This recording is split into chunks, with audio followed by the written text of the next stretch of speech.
Good morning and welcome to NASA's Kennedy Space Center in Florida for live coverage of the Artemis I cryogenic demonstration test. The test is being performed on what you see right there in the center of your screen, NASA's 32-story tall moon rocket.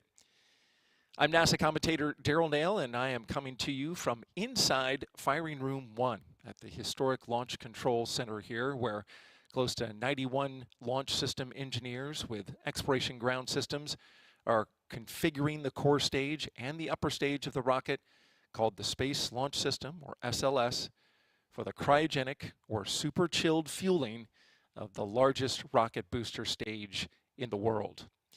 NASA engineers say today's tanking became necessary after a large hydrogen leak in the liquid hydrogen fuel line resulted in Launch Director Charlie Blackwell-Thompson waving off the second launch attempt on September 3rd. A small indentation in a seal where the liquid hydrogen quick disconnect goes into the rocket was discovered, but NASA engineers were not able to determine exactly what caused the 0.01 inch deep indentation. What they did conclude is that the hydrogen loading operation needs to be, quote, kinder and gentler. And so they changed out the seals to the liquid hydrogen line, updated cryogenic loading procedures, and added software automation to the cryoloading, all to flow the liquid hydrogen through those lines in a way that greatly reduces the thermal stress and shock to the lines and the connections. That thermal stress comes from an extreme temperature change from ambient air, which is right now is around 76 degrees, down to minus 423 degrees on the liquid hydrogen side. Engineers say the kinder, gentler cryoloading, which will take about around a half hour longer than the original loading procedure, once completed, will allow them to prove they can successfully fuel this rocket for the next launch attempt on a flight test around the moon. And now the team is ready to put their changes to the test. So let's get you updated on what has happened so far.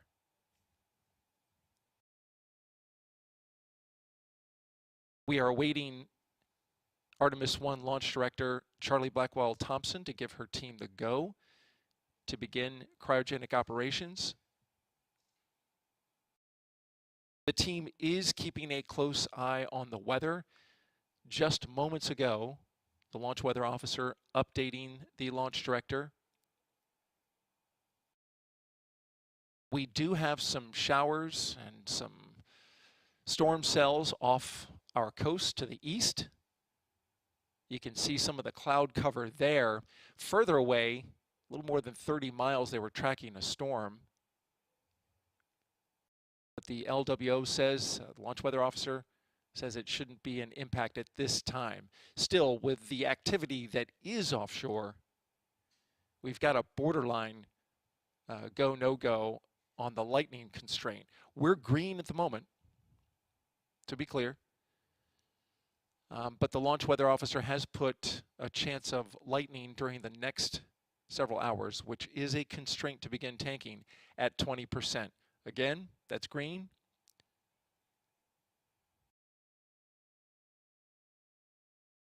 That's green to begin the tanking operation. The two other weather constraints that are non-factors for today are temperature and wind constraint. Though you may be aware that there is a hurricane out there in the Atlantic, it's far enough away not to be an impact for today's operation. There's a 10% chance that we'll have some sustained winds above 18 knots, but not higher than 23 knots, so we're good there. And a 30% chance of precipitation. Again, rain is okay for this operation.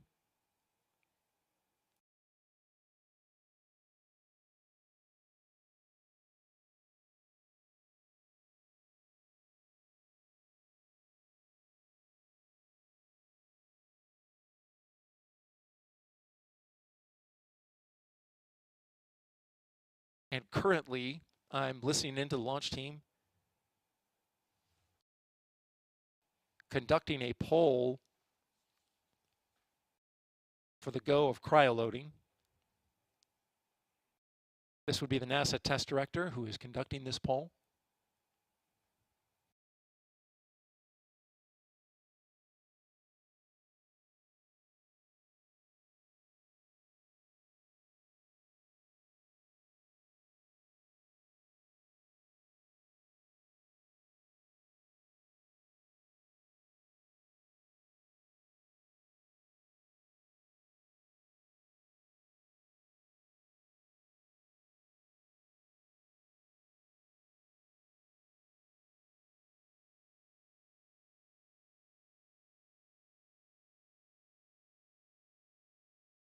Okay, the team currently looking for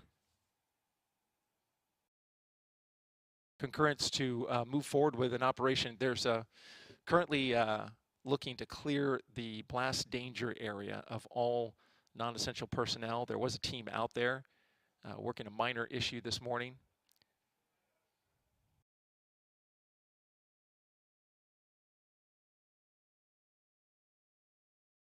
And so they're still awaiting the pad clear. Of course, they got to have the pad clear before cryo loading begins. Need to have all personnel out of the area. I want to talk about what we will see today. We're going to be tanking the core stage, which is the center booster on the rocket there. Both the core stage and the upper stage with liquid hydrogen and liquid oxygen. It's a very complex system and operation. Team changing up their procedures for loading the liquid hydrogen.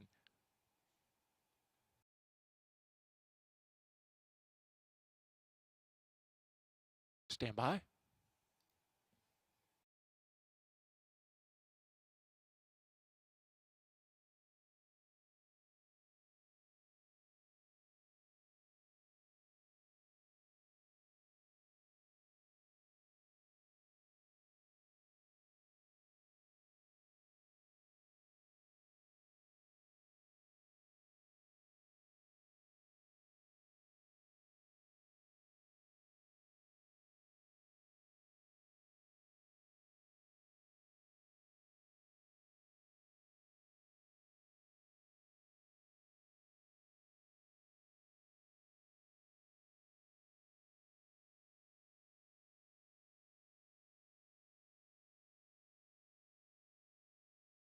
Okay, and so as I was saying, the tanking of the rocket is the prime objective today.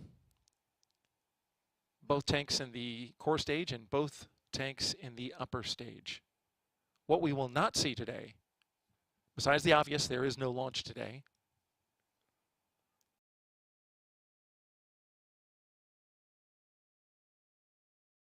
We will not be powering up the boosters today. You see the booster there on the side of the rocket. There's another one on the other side. It has the NASA worm logo on it. Those will not be powered on, and neither will the Orion spacecraft, which is at the very top of the rocket. So no checkouts for RF communication going back and forth with Orion, no configuring that spacecraft. The focus is on the tanking.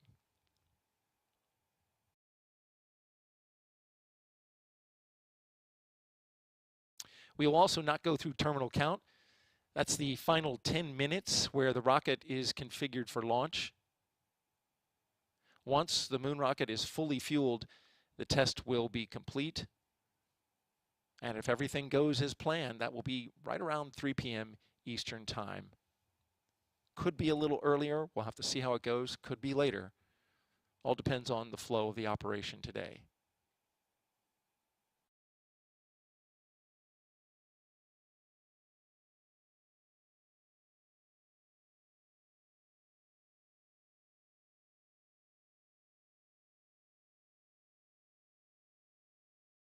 Before we get started with the commentary for today's operation, just want to let you know what to expect when you tune in. We will cycle various shots of the rocket, including engineering cameras, which are used by the launch team to closely inspect the rocket throughout the test. So if you see a camera pan, tilt, or zoom, that's not a NASA TV employee that's moving that camera. That's a launch engineer that is inspecting the rocket and making sure that everything is okay. My role will be to listen to the launch team and then provide real-time updates as the test goes along.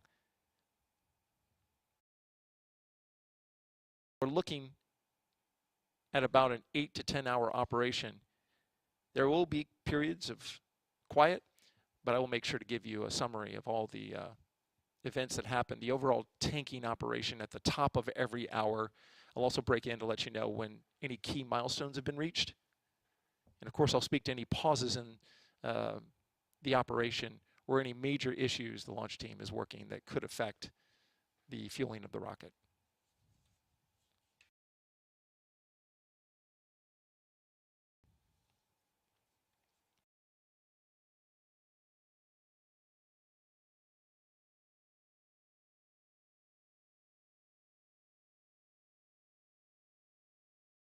So we are waiting now the go for cryoload from Launch Director Charlie Blackwell Thompson.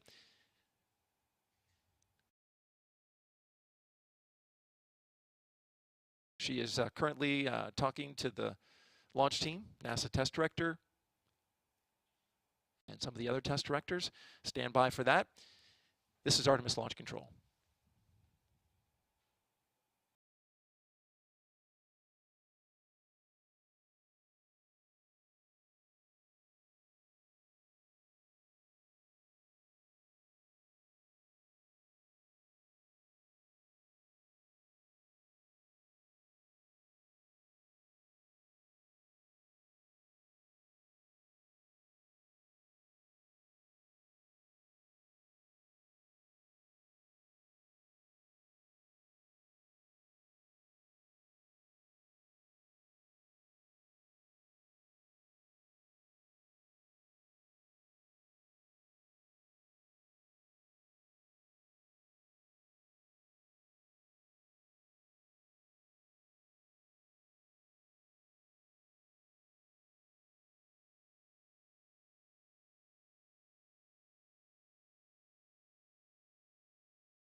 Quick update on the tanking operation.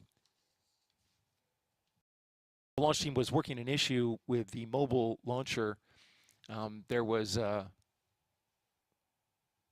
electrical room, an issue with the pressurization inside the electrical room. This is where they clear out and add pressure, add air pressure to the electrical room to make sure that it's inert. But that has been resolved. However, with a team out there, they are now bringing that team back and clearing the blast danger area.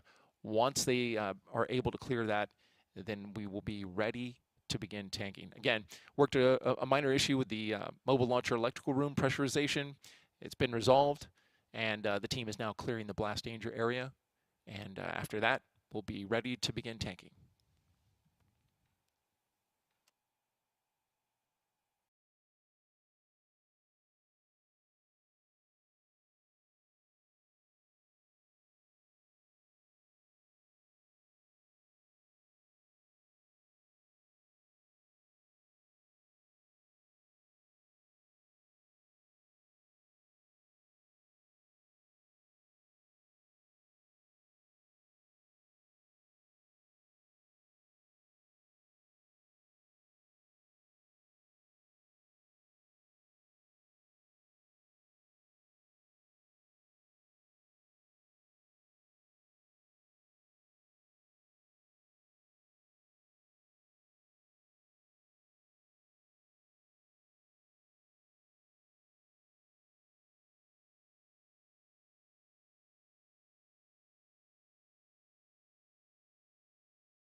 Update now at 7:30 a.m. Eastern Time. We just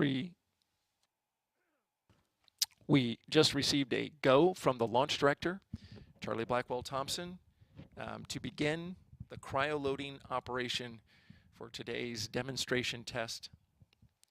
Again, launch director giving a go for cryo-load at 7:30 a.m. Eastern Time. We're a little off the timeline due to an issue that came up at the pad that was resolved, and then getting the blast danger area cleared. There was a little confusion about an individual who was just outside the blast danger area of security going out there and making contact with this individual. The launch team wants that person cleared out before they begin. Of course, the BDA, the blast danger area, is an area that is marked off around the launch pad several miles that allows the launch team to keep personnel safe. Once a cryogenic loading operation begins, they take into account if something were to happen, if there were explosion on the pad. This is an area outside of which they would not expect any debris to fall. And so that individual is being removed, and we are now on our way. Launch team conducting their polls. We'll start marking off milestones here shortly. This is Artemis Launch Control.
So the launch team here at the Kennedy Space Center is moving through their procedures to prepare to begin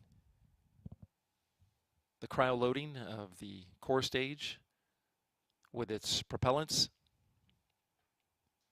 They've fired up the circulation pumps and activated the heaters, and they've configured the liquid oxygen and liquid hydrogen valves for loading. The ground launch sequencer has been activated. That is the computer that tracks violations that could pop up. There you see a shot of inside firing room 1. Seated to the left in the upper deck is Launch Director Charlie Blackwell Thompson. To her right, to her left rather, right on the screen is the Assistant Launch Director Jeremy Graber.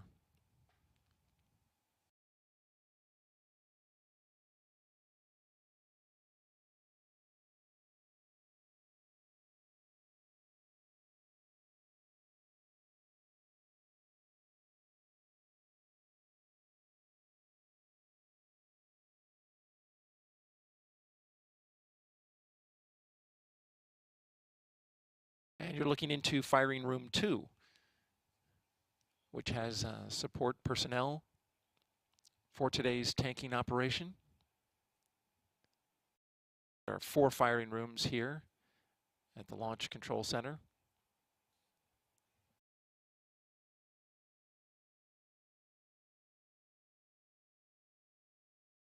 So as they prepare the valves and get ready to pre-chill the system,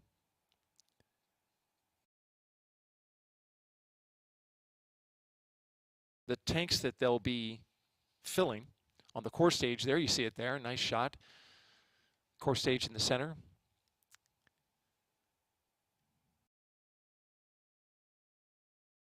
Core stage with its rusty orangish color. That's from the thermal protection system.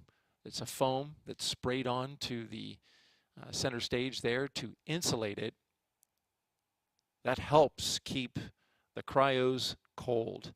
And at minus 423 degrees Fahrenheit for liquid hydrogen and minus 297 degrees Fahrenheit for liquid oxygen, that thermal protection really helps.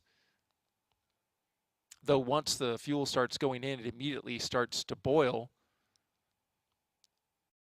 Those gases will be vented off until it's filled.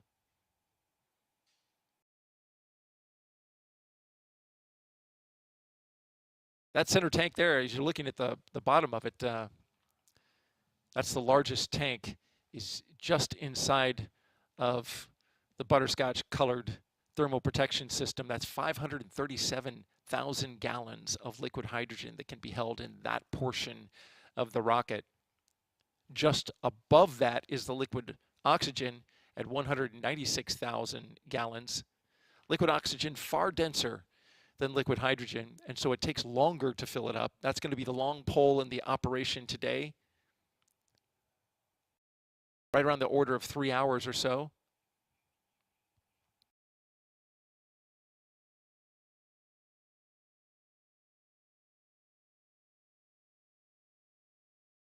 All in all, that core stage booster is 212 feet tall, about 27.5 feet in diameter. That diameter, the same as the Space Shuttle external tank.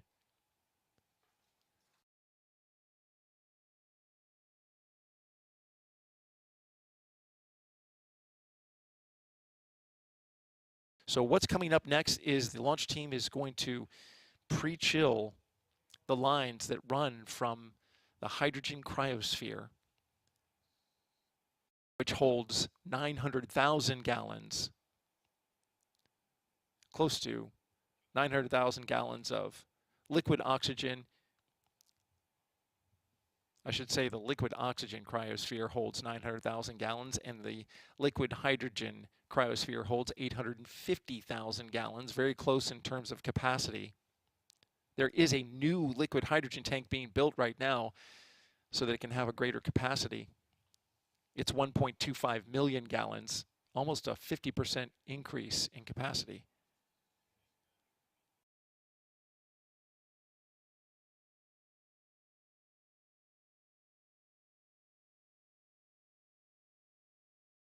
In this shot, you see to the left the water tower. That's for the sound suppression and ignition overpressure system. That will flow water onto the pad when it's time to launch in order to reduce the acoustic shock that could actually damage the rocket upon liftoff. It also helps keep the pad cool. Millions of gallons of water will flood the deck of the mobile launcher as well as underneath in the flame trench when we're ready to launch. And then to the far left of your screen, that's one of the 3 lightning towers that are out there that help protect this 322-foot tall rocket from a lightning strike. Those launch towers are, those lightning towers are 600 feet tall and have a catenary wire system that connects them all. And they've been helpful. In fact, taking some lightning strikes when we've had some really stormy weather over the past few months. No issue or problems were associated with those strikes.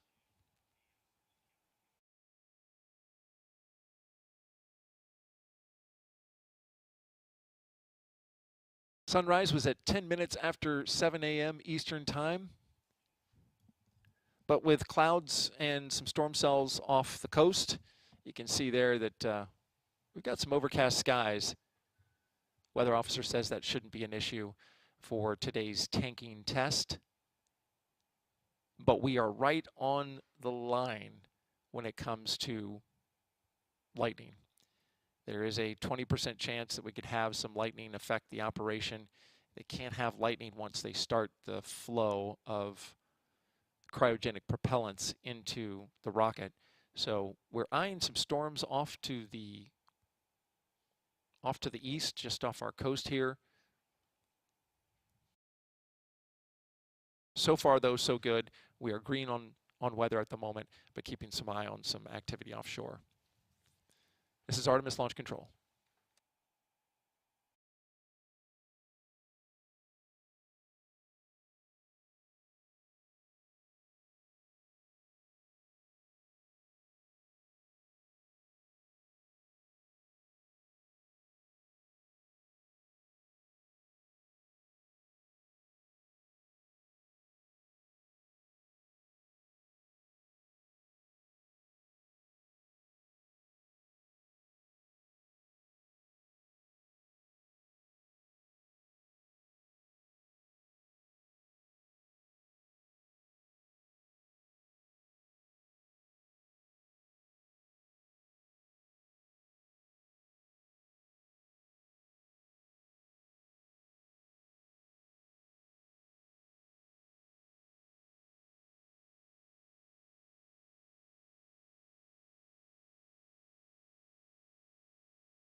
Okay, we have a milestone here that we just passed. The core stage liquid oxygen transfer line chill down has begun.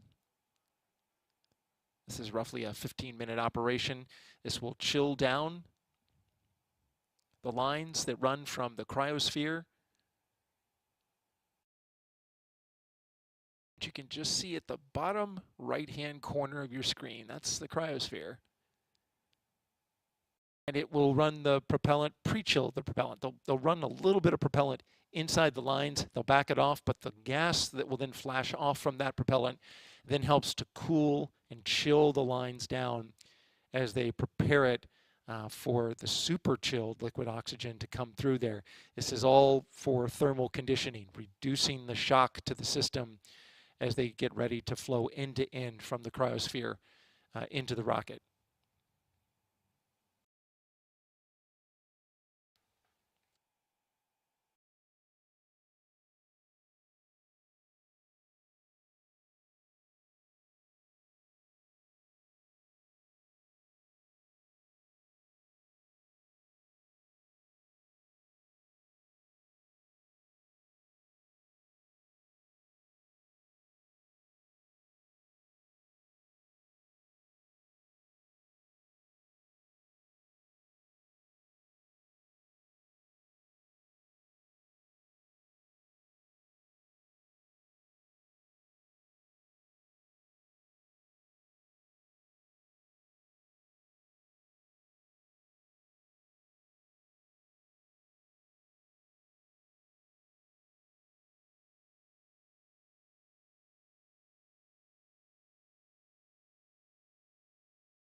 And good morning and welcome to the Kennedy Space Center in Florida. It's 8 a.m. Eastern Time here at the Space Coast. At the center of your screen, the Artemis I rocket, the Space Launch System and Orion spacecraft on the pad at 39B. Currently, we are at the very beginning of the Artemis I cryogenic demonstration test. This is a test to validate the fueling operations for super chilled propellants that go into the lower stage, the core stage, and the upper stage. This rocket, of course, we're looking forward to the launch of this rocket that will be the flight test of NASA's Deep Space Exploration System, the Orion spacecraft and Space Launch System rocket, as well as the supporting ground systems here at the Kennedy Space Center in Florida.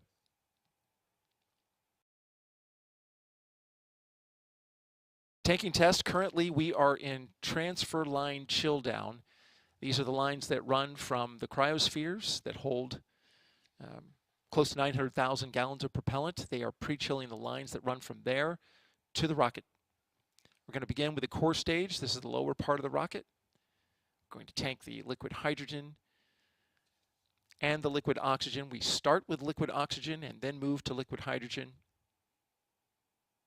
If you've been following the operation, there have been some challenges with the liquid hydrogen. We had a leak during the last launch attempt. That's been remedied and fixed. And now the team is testing that out, as well as a new loading procedure that's different from the first attempts, more similar to the green run at Stennis, where the launch teams tested the core stage and fired the engines. The Kennedy team modeling it more after that procedure in order to prevent thermal stress on the system. So they're going to be really easing the liquid hydrogen in today with this new procedure. And of course, we're keeping track of all the milestones. In your shot, you can see that it's an overcast day to start here on the east coast of Florida. We are green for weather, but the launch weather officer is keeping a close eye on some storm cells off in the distance. And you can see some of them right there at the horizon in this shot. The concern would be any storm cell that contained lightning. It's not a problem if it comes over top and rains on us. No issue there today. We don't have an appointment to go to the moon today. But if that cell has lightning in it, then it is a concern for tanking. So again, watching closely, there's currently a cell that's directly east of us. About more than 20 miles away offshore. Launch weather officer keeping a close eye on that. We got started today at 7:30 a.m. with the launch director giving the go for a cryo load. We're a little off the timeline, but there is no launch window today, so shouldn't be an impact at all to the procedures. And we're marking off our milestones. The shot you're looking at right here is one of the boosters on the side and the core stage in the center. And this is actually an engineer that's running that camera and getting a close look at the core stage. Once we start tanking propellant into that stage, it will be critical for engineers to keep a close eye on the entirety of that rocket booster. Make sure they don't see anything that that looks like an issue.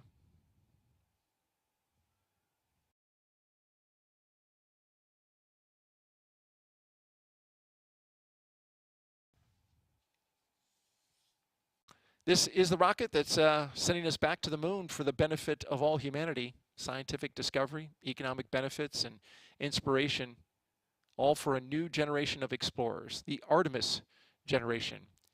If you'd like to know more about the Artemis I mission, go to our website, Our website is nasa.gov/Artemis. Again, nasa.gov/Artemis to learn more. This is Artemis Launch Control.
It's 8:15 this morning here at the Kennedy Space Center in Florida with a beautiful shot overlooking the Atlantic Ocean here from Pad 39B.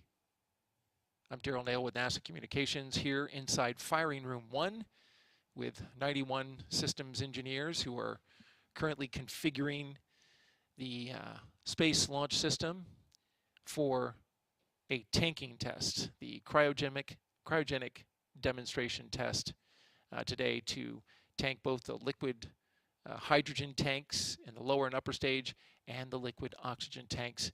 It's a very complex procedure. And to give us an update now, I've got the technical assistant to the launch director, Wes Mosdale, here to talk a little bit about the beginning of the operation and how we're doing so far. Wes, thanks for being here. Hey, good morning, Daryl. It's great to be here this morning. Let's see, the countdown is progressing very well, very smooth. We've had very few issues so far. We got into LOX chill down here just a few minutes ago, and that's progressing nominally. We were held up a little bit at the beginning of tanking for a couple issues when we were closing out the pad. Part of that closeout is to pressurize the machine rooms, the electrical rooms on the mobile launcher, and we had some readings which were toggling just in and out of our limits, and so we took a little extra time to verify that we were acceptable to continue there, and we are. Our teams are confident we're in a good configuration there, and we wanted to re-verify that the blast danger area was clear for tanking, which it was, and so loading is underway. And that's a great sign, and you're ticking off the milestones as we go along here.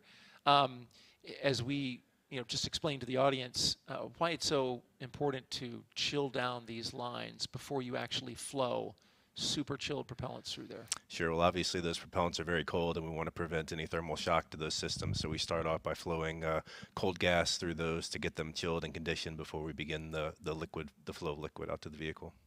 We're green for weather. We're looking here at a shot that shows a little bit of the sky. Got some overcast skies, some clouds around, but we're green for weather to start tanking. That's obviously something that, with some storms offshore, launch weather officers keeping an eye on that. Absolutely. We'll keep an eye on that as we progress today. As part of our pre-tanking preparations, we get a brief from the launch weather officer to verify that we're within our acceptable lightning constraints, which we were for today. And now that loading is underway, lightning is not as big of a concern for us, but we'll continue to monitor that. But as you said, we're go for loading at this point. Now the team is obviously going to be very aware, and especially the cryo team on the liquid hydrogen side, for the revised loading operation. I guess a new loading operation, right? What's been called a kinder, gentler loading of the liquid hydrogen. Talk a little bit about some of the milestones that are coming up that are key. For instance, it was around the 10 o'clock hour, we're going to go into core stage LH2 fast fill, but then check that engine bleed kickstart, and then later that LH2 pre-press test. That's right. So as far as you mentioned the revised loading procedures, so really that entails really a slower chill down of the hydrogen side. One of the potential causes for the leak that our team has determined is the rate at which we chill down that hydrogen QD. So part of our revised procedures has us taking a little bit of extra time to do a slower chill down of that system and make sure that it's conditioned properly, as I mentioned earlier, to help prevent that thermal shock. And once we do get into fast fill, we will go into the engine bleed kickstart, which involves pressurizing closing the vent valve on the hydrogen tank and building up a little pressure in the tank to help force that hydrogen through the engines and get that bleed going. And then we open back up that vent valve and go into that bleed process there. Yeah, and then the pre-press test comes a little bit later, somewhere around 1 o'clock Eastern time. That will be another big moment for the hydrogen team. That's right. That's when we'll really get the true verification that our 4-inch QD is good. We'll pressurize the tank up to flight level, verify that we can maintain that pre-pressurization configuration, and do our high flow bleed check, which will be really the final verification that our cryo system, the hydrogen system, is in the right configuration to proceed with terminal count for our launch attempt. Very good. The team, of course, started this operation a couple days ago with a call to stations, but today it's the cryogenic portion, which is the big focus of this entire operation. Seems like what's your feel in the mood of the team this morning? I think the team is really excited to get through this test. Everybody's been working hard these last few weeks. You know, we went and demated that umbilical. We changed out the seal. The team did really an outstanding job managing that work at the pad and around the weather and other environmental things we had out there. So the team is, you know, feels like we really have a great shot today at getting through tanking, and I think everybody is excited to get through that successful tanking today. And thank you for mentioning the work that went out there on the pad, because the ground team that was out there working that had to face a lot of issues with the weather, right? Because that's an area that's so sensitive. You have to have an enclosure around it, want to keep all the weather out. And they were scheduling that work around times when it was raining. And for the past few weeks, we have had heavy rainstorms here on the east coast of Florida. That's right. Weather has certainly been a challenge for us, but as you mentioned, the team really we laid out the schedule every day. We took the weather into account, and so kind of planned the work around those weather windows. Understood, you know, the durations for each of the activities we had and how that fit into the forecast. And we worked closely with the forecasters over at the 45th Weather Squadron over there to make sure that we had acceptable windows to get that work done. And as you said, breaking into the hydrogen system, maintaining the cleanliness is of utmost importance, and our team did a great job in doing that work outside at the pad. And now it's time to test that work. That's right. Wes Mosdale, Technical Assistant to the Launch Director, thank you for taking time from your console to explain the operation this morning and give us an update. We really appreciate it, and good luck to you. Thanks, Daryl. I appreciate it. All right. You heard the update there from Wes Mosdale, and we continue to track milestones as the cryogenic demonstration test continues. This is Artemis Launch Control.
A couple updates here for some milestones reached. At 8:42 a.m., we went into core stage liquid oxygen slow fill. Again, core stage liquid oxygen slow fill has now begun, so that the chilling of the transfer line is complete. We are now in slow fill for liquid oxygen. And on the liquid hydrogen side, we just got the go to proceed with propellant load for liquid hydrogen. Just got the go to proceed with the loading of liquid hydrogen propellant into the core stage. So again, liquid oxygen now in slow fill. Liquid hydrogen has the go to proceed. They are now going to begin chilling down the transfer lines. This is Artemis Launch Control.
Just about 10 minutes before 9 a.m. Eastern Time here at the Kennedy Space Center in Florida. You're looking at a live picture of Launch Complex 39B, where the Space Launch System is on the pad, and currently cryogenic loading operation demonstration test is underway. We are flowing liquid oxygen into the rocket at this moment. And we are currently chilling down the other side of the propellant, the liquid hydrogen, chilling down the lines that lead from the cryosphere to the mobile launch pad. So far, procedure is going very well. The cryogenic loading operation in sync. And we currently stand at roughly 5% full on the liquid oxygen side. Again, we're just about 5% full. It's a 196,000 gallon tank, but the liquid oxygen is very dense, so it takes some time to fill that. We're going to be in slow fill for just about 15 minutes, and then we're going to transfer to fast fill, and that's roughly 3 hours. A long pole in the tent, so to speak. Want to also make you aware of a programming note. You can see on your screen there, we're tracking the capacity of the liquid oxygen tank, and you can see there, minus 295 degrees Fahrenheit, super chilled liquid oxygen. This is the oxidizer that, when combined with the liquid hydrogen, creates the thrust upon ignition to lift that rocket, help lift that rocket off the ground. Today is a test, and a test only. You can see it's 5% full. I want to get back to the programming note I mentioned. We have a busy day here at NASA. Coming up at 8:55 a.m. Eastern Time in just a few minutes. Those of you watching this cryo demo test on NASA TV's public channel, you will be switched over to Johnson Space Center's launch coverage of the Soyuz rocket and spacecraft, carrying a new crew to the International Space Station. Here at Kennedy, we will continue coverage of the cryo demo on NASA's official media channel. You can see there at the bottom of your screen, that is the link. That is where you'll find the tanking test if you're not on it already. If you are, again, on the NASA public channel, we'll be switching to coverage from our friends at Johnson Space Center for the Soyuz launch. After the completion of the Soyuz launch coverage, tanking coverage will resume to NASA TV's public channel. Again, that's set to begin here in just a few seconds. This is Artemis Launch Control.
It's 9 a.m. Eastern Time here at the Kennedy Space Center in Florida. You're looking at a live picture of the Space Launch System at Launch Complex 39B.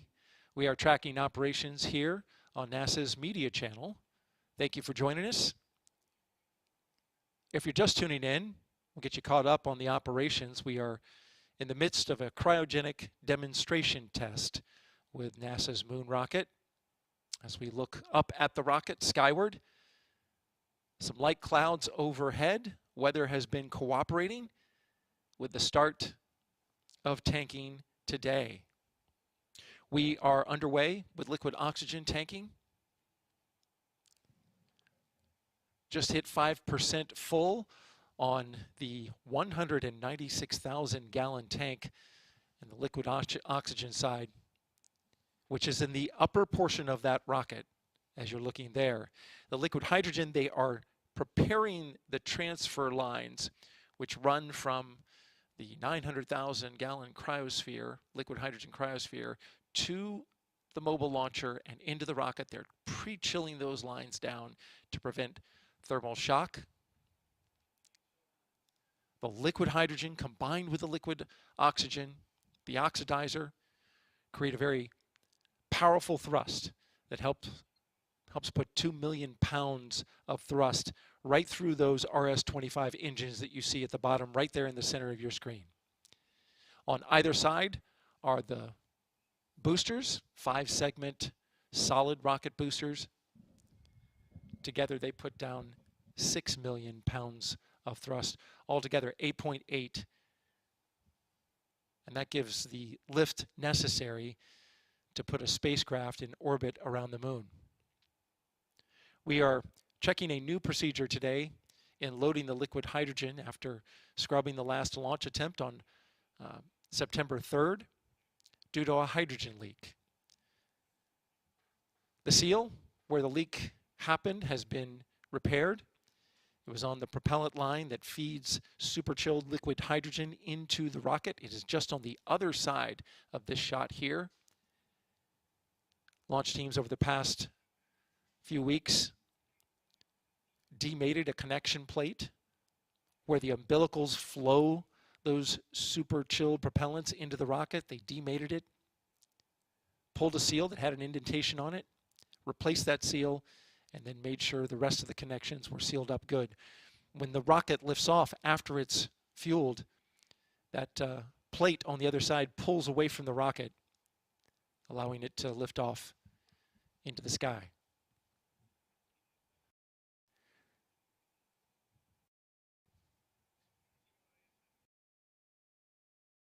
Coming up, we're getting ready to start flowing that liquid hydrogen into the tank. They're pre-chilling the lines that run to the mobile launcher.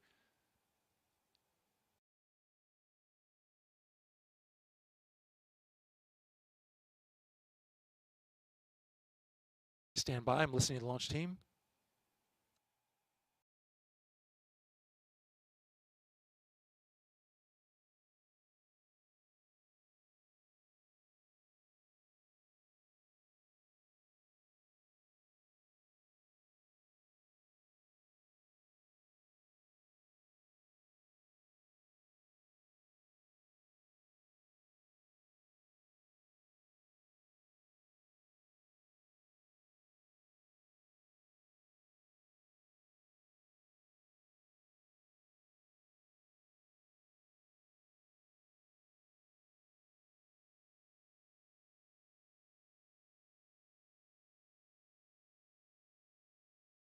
Everything proceeding nominally at this point.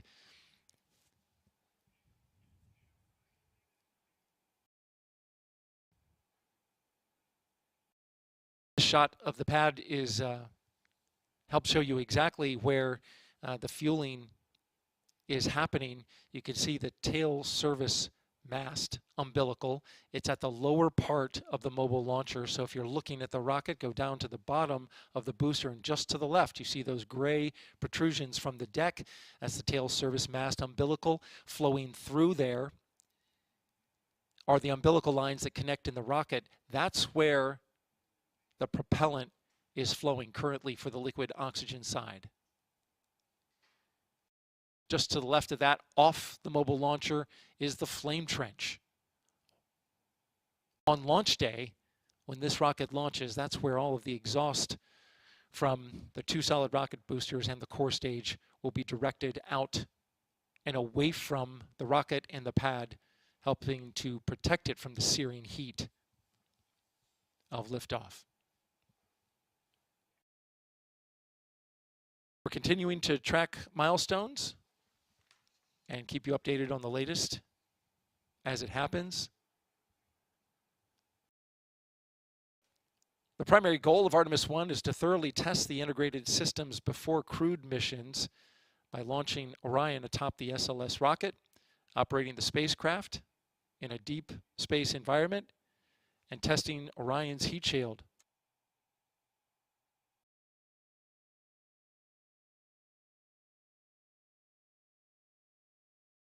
We'll also test the recovery of the crew module after entry, descent, and splashdown once we get to launch. If you'd like more information about the Artemis mission, just go to the website you see on your screen, www.nasa.gov/Artemis. This is Artemis Launch Control.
At 9:09 a.m. Eastern Time, and the cryo team now reports that the LH2 propellant loading is in slow fill.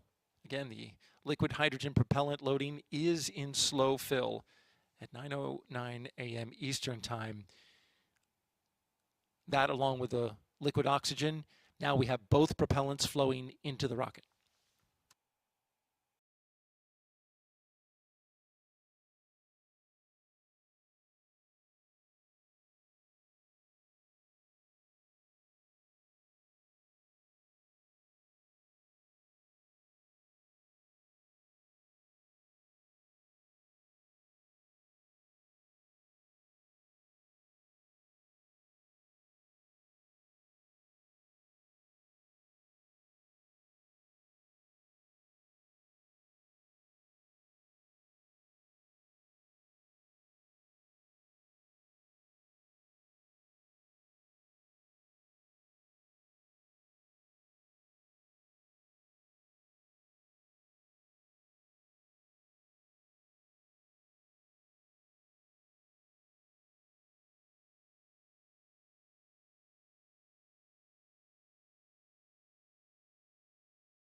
Update on the cryo loading procedure here at 9:21 a.m. Eastern Time here at the Kennedy Space Center in Florida. You're looking at a shot of the engine section and the solid rocket boosters of the Space Launch System rocket, currently in the midst of a cryogenic demonstration test. You can see the vapor coming up there, just water vapor condensing from the venting of liquid oxygen, which is flowing into the rocket. It is the oxidizer that provides the oxidation of the liquid hydrogen that provides thrust through those 4 RS-25 engines that you see at the bottom. We're currently at 15% filled on the liquid oxygen side. We are also flowing liquid hydrogen. From this shot here, you can see the lines that go into the bottom of the rocket from the gray protrusion called the tail service mast umbilical. That is where the propellant is flowing into the rocket. Both sides are now flowing. We are about 15 minutes into slow fill for liquid hydrogen. And this is a part that the launch team has been looking forward to seeing. There was a leak that was repaired in the fill line that is currently flowing propellant at this time. They've got a mild pressure on the storage tank, which allows the liquid hydrogen to flow into the rocket. And they do it with just the pressure of the propellant evaporating into a gas. There are no pumps on the liquid hydrogen side, unlike on the oxygen side. The procedure they're doing today is a kinder and gentler procedure where they are stopping and checking before proceeding to the next milestone in the tanking of the liquid hydrogen. They are taking a moment just to look and check it and make sure that the temperatures are being carefully dropped to cryogenic temperatures. There's a great shot right there of the tail service mast umbilical. That was the area that was prepared. The gray protrusion, you see the lines going into the rocket there.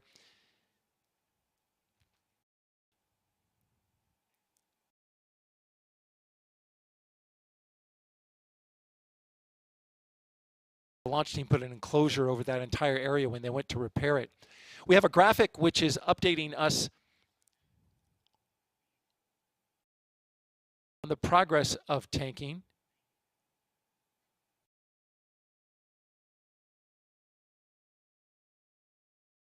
I'm just hearing now from the launch team that they're slowing the liquid oxygen pumps just a little bit. And that is because they're waiting to get a little more liquid hydrogen in the tank. There is a requirement called the aft strut constraint, which requires that before the liquid oxygen gets to 50%, it's at 16% now, but before it gets to 50%, they have to have at least 5% in the tank on the liquid hydrogen side, and they're not yet there yet. So just anticipating, the launch team is that they might need to slow the pumps a little bit in order to keep that that requirement valid.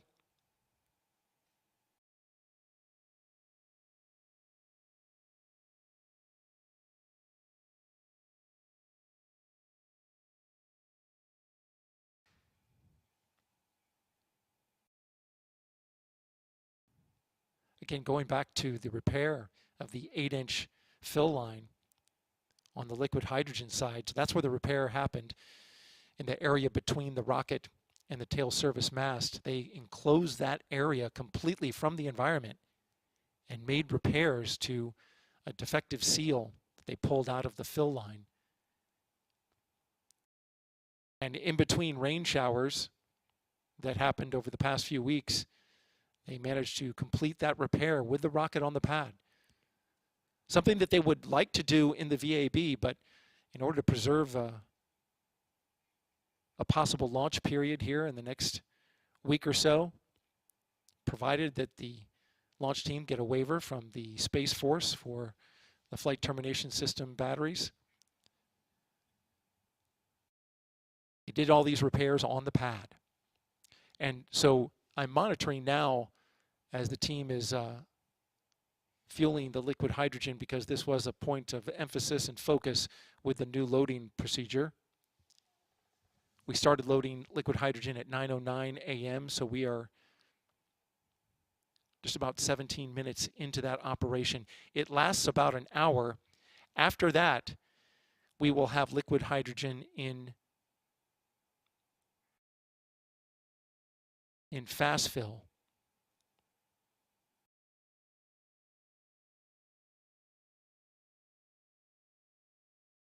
That's going to be pretty close to 10 a.m. And then 15 minutes later, they'll start that engine bleed kickstart. And in order to do that, they seal off the vent, pressure rises in the tank, and this will give us a good look at how that seal is holding.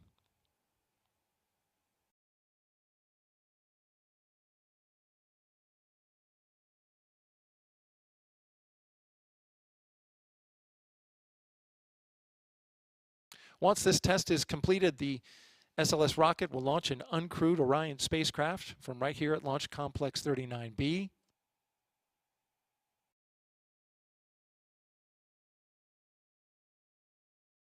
(39B), of course, is NASA's modernized spaceport here at Kennedy. Once Orion goes into orbit around the Earth, it will deploy its solar arrays. And then the ICPS, the upper stage of the rocket, the interim cryogenic propulsion stage, will give Orion the big push called a translunar injection, which is needed to leave Earth's orbit and travel towards the moon. If you'd like to learn more, just go to our website. You see it on the screen. nasa.gov/Artemis. nasa.gov/Artemis. This is Artemis Launch Control.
Quick update on the cryogenic tanking operation here at pad 39B. You see the lower portion of the Space Launch System rocket and venting of liquid oxygen that is condensing into water vapor.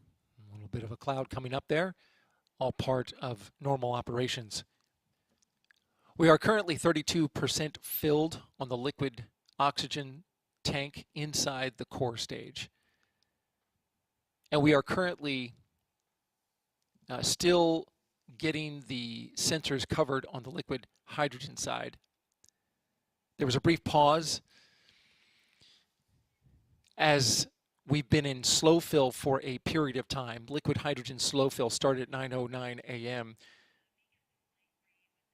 So we've been going for 45 minutes now with slow fill, but this is part of the new operation where they're taking it very slow with the liquid hydrogen, allowing the lines to get very slowly chilled, and then slow fill has gone a little slower than usual into the tank.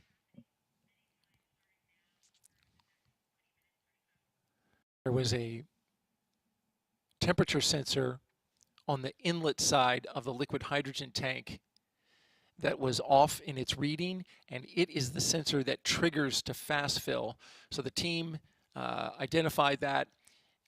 They are going to use a backup sensor or another sensor rather, to verify that they're at the right temperature and that they can go ahead and continue with fast fill. Again, that temperature sensor was a trigger for fast fill, so fast fill was held off a little bit for the liquid hydrogen side until they were able to troubleshoot the temperature sensor on the inlet of the bottom of the rocket. That has been taken care of, and so we expect in the next 10 minutes to get into fast fill on the hydrogen side. And again, that'll be a test of the repairs that were made. The repairs to the liquid hydrogen side, you may recall, after a launch attempt on September 3rd, the liquid hydrogen line was demated from the rocket. They pulled off a seal that had indentation on it, repaired that seal, and then reattached it. Once we get into fast fill, it'll be a good test of that 8-inch fuel line that goes into the rocket from the mobile launch tower. This is Artemis Launch Control.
Good morning. It's 10 a.m. Eastern Time here at the Kennedy Space Center in Florida. You are looking at live images of the SLS rocket at Launch Complex 39B. We are tracking the cryogenic demonstration test, which began at 7:30 a.m. this morning. We've been going at it for about 2.5 hours. And so far, so good. On the liquid oxygen side, we're about 36% full in the core stage, the first of 4 tanks to be filled today. The second tank in the core stage is liquid hydrogen. It's currently in slow fill. Standby launch team is discussing a matter with the NASA test director. Standby.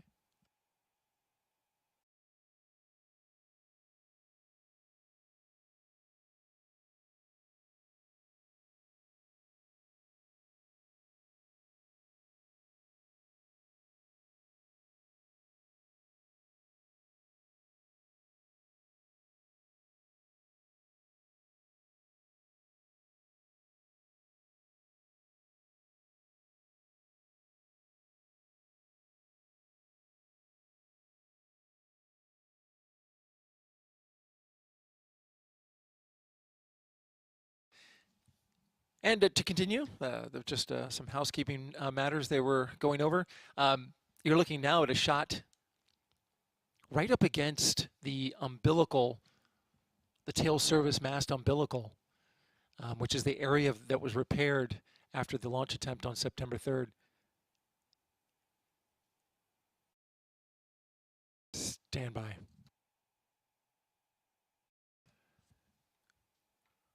We are in stop flow.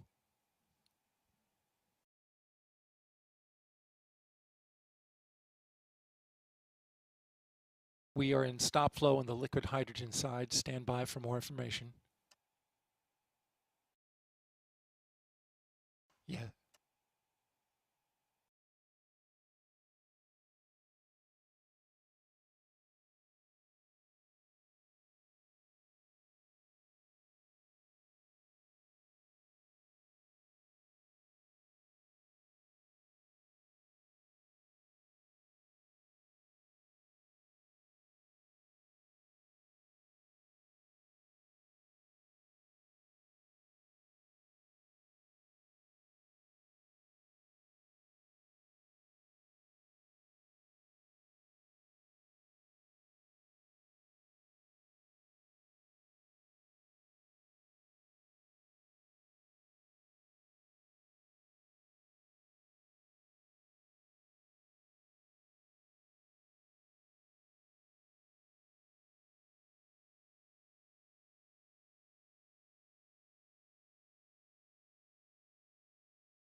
Okay, quick update. I'm listening to the team discuss, but they did have a detection of a hydrogen leak in the tail service mast umbilical.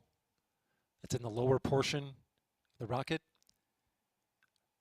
They had a 7% reading of hydrogen in a cavity there where that quick disconnect line is. This is the one that was repaired. You're looking now at the area. As soon as stop flow happened, the leak rate immediately came down.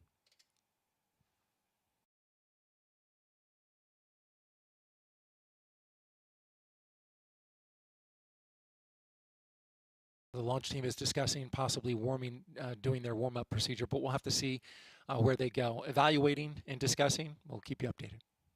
This is Artemis Launch Control.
Welcome back to coverage of the Artemis I cryogenic demonstration test timeline here at the Kennedy Space Center in Florida.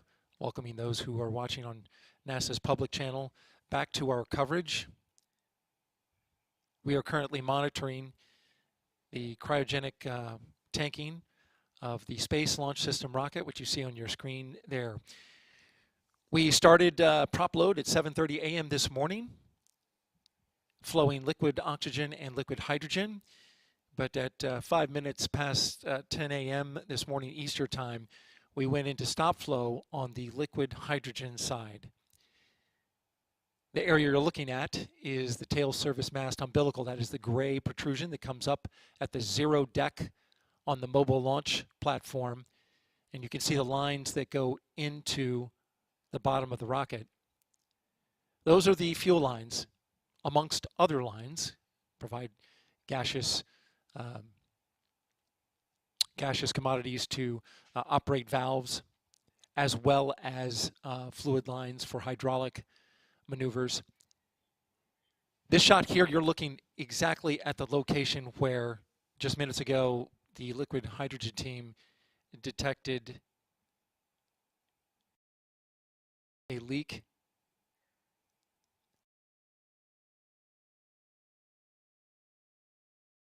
Stand by.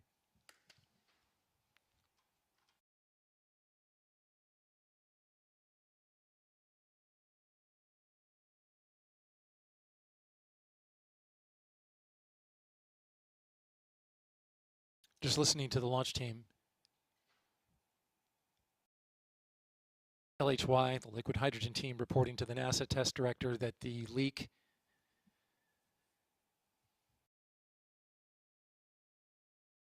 has the same signature as the previous leak that caused a launch scrub on September 3rd.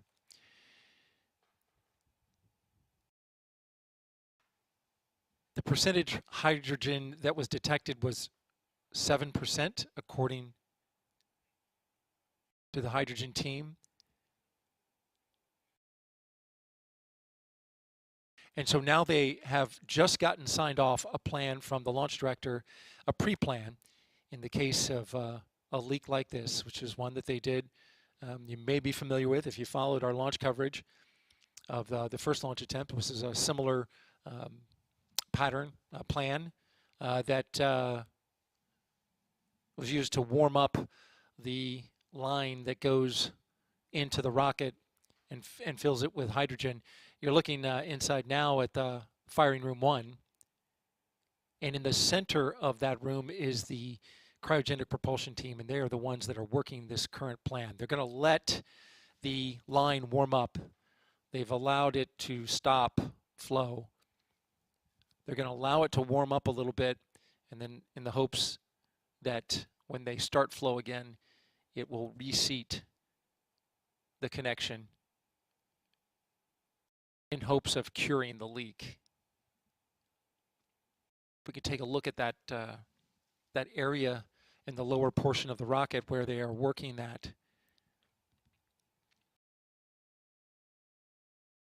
There's an 8-inch fill line. This is the fuel line that provides the liquid hydrogen into the bottom of the rocket.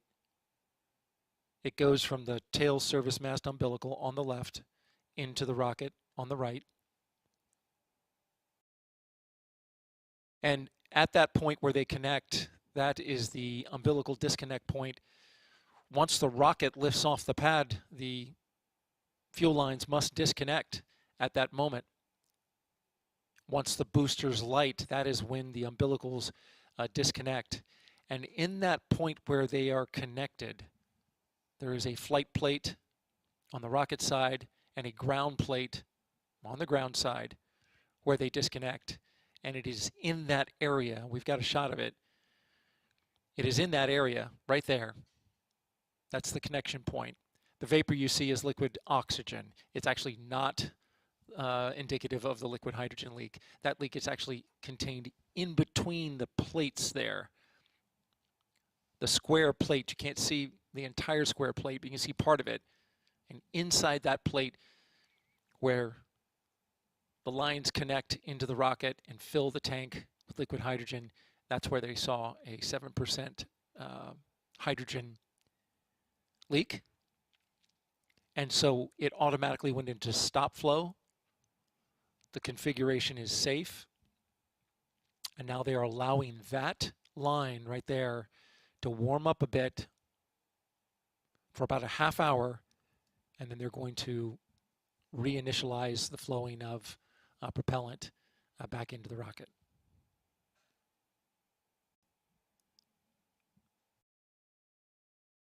Again, Launch Director Charlie Blackwell Thompson signed off on the plan to warm up the line. We're currently in stop flow on liquid hydrogen, and they are slowing the fill on the liquid oxygen side, which is currently at around 45% filled. Again, 45% filled on the liquid oxygen side. Liquid hydrogen currently in stop flow while the team works a plan to warm up the line and try to reseat a connection point into the rocket in hopes of curing a leak that was detected at just 5 minutes past 10 a.m. This is Artemis Launch Control.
10:40 a.m. Eastern Time here at the Kennedy Space Center in Florida, looking at a live image of Launch Complex 39B, where the Artemis rocket is currently on the pad undergoing a cryogenic demonstration test.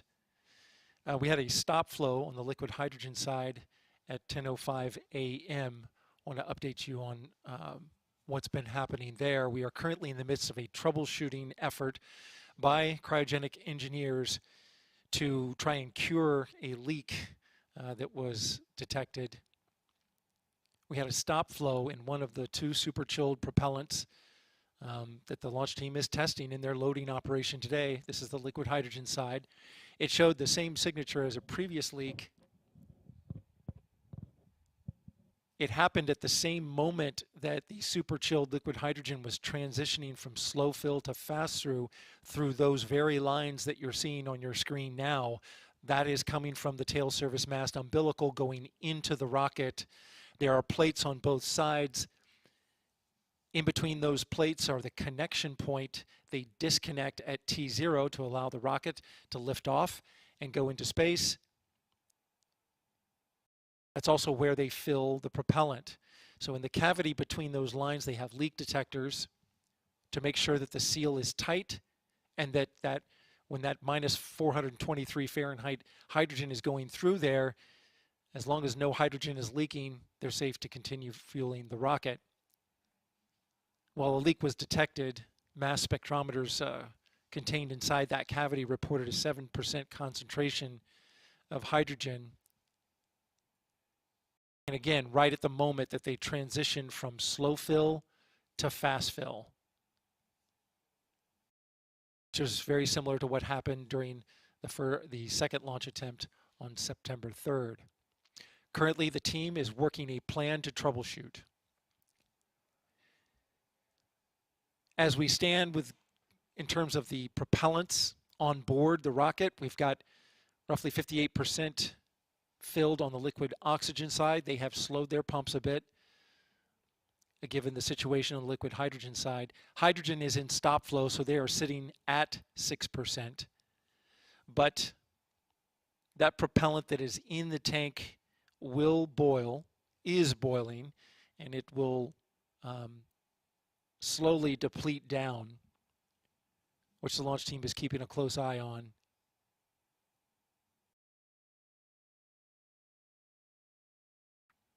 The troubleshooting plan is to allow that line that goes into the rocket to warm up. They've purged the line with helium. This allows the quick disconnect, as it's called, that connects into that plate there to warm up. They warm it up for about a half hour, and then they're going to resume flow back in to the core stage. We're inside Firing Room 1 here at the Kennedy Space Center Launch Control Center, where engineers are currently carrying out their pre-plan. The hope is that the warm-up of that line will allow it to reseat in that seal, and if there's been a gap that was created, that it will tighten up and reseal that quick disconnect to the 8-inch fuel line for the liquid hydrogen. Hoping that will cure the leak. The liquid oxygen team has advised the NASA test director that if the liquid hydrogen goes below 2%, they will need to stop flow so that they don't violate what's called an aft strut constraint. The aft strut is what connects the two solid rocket boosters there on the side to the core stage. As the core stage is filled with super chilled propellants, it moves, the metal shrinks ever so slightly, but enough to put strain, so they want the propellants filled in proportion to each other.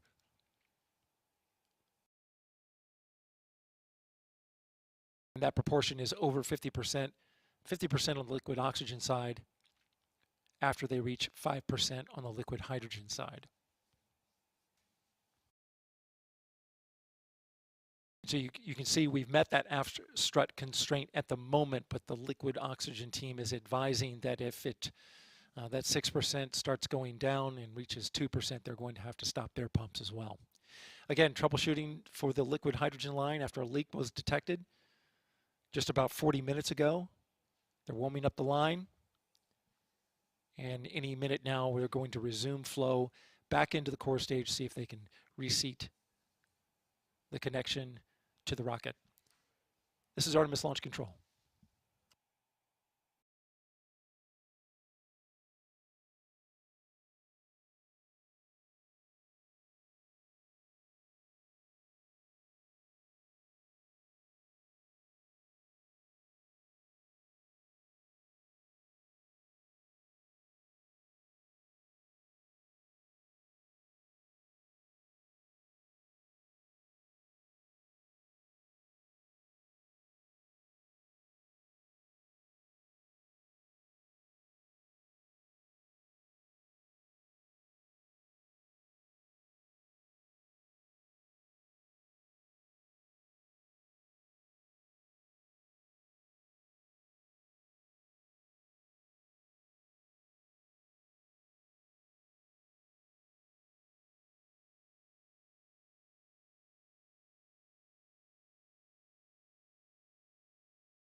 7 minutes past 11 a.m. Eastern Time. This is Artemis Launch Control with an update on the hydrogen leak that was detected inside the Space Launch System core stage.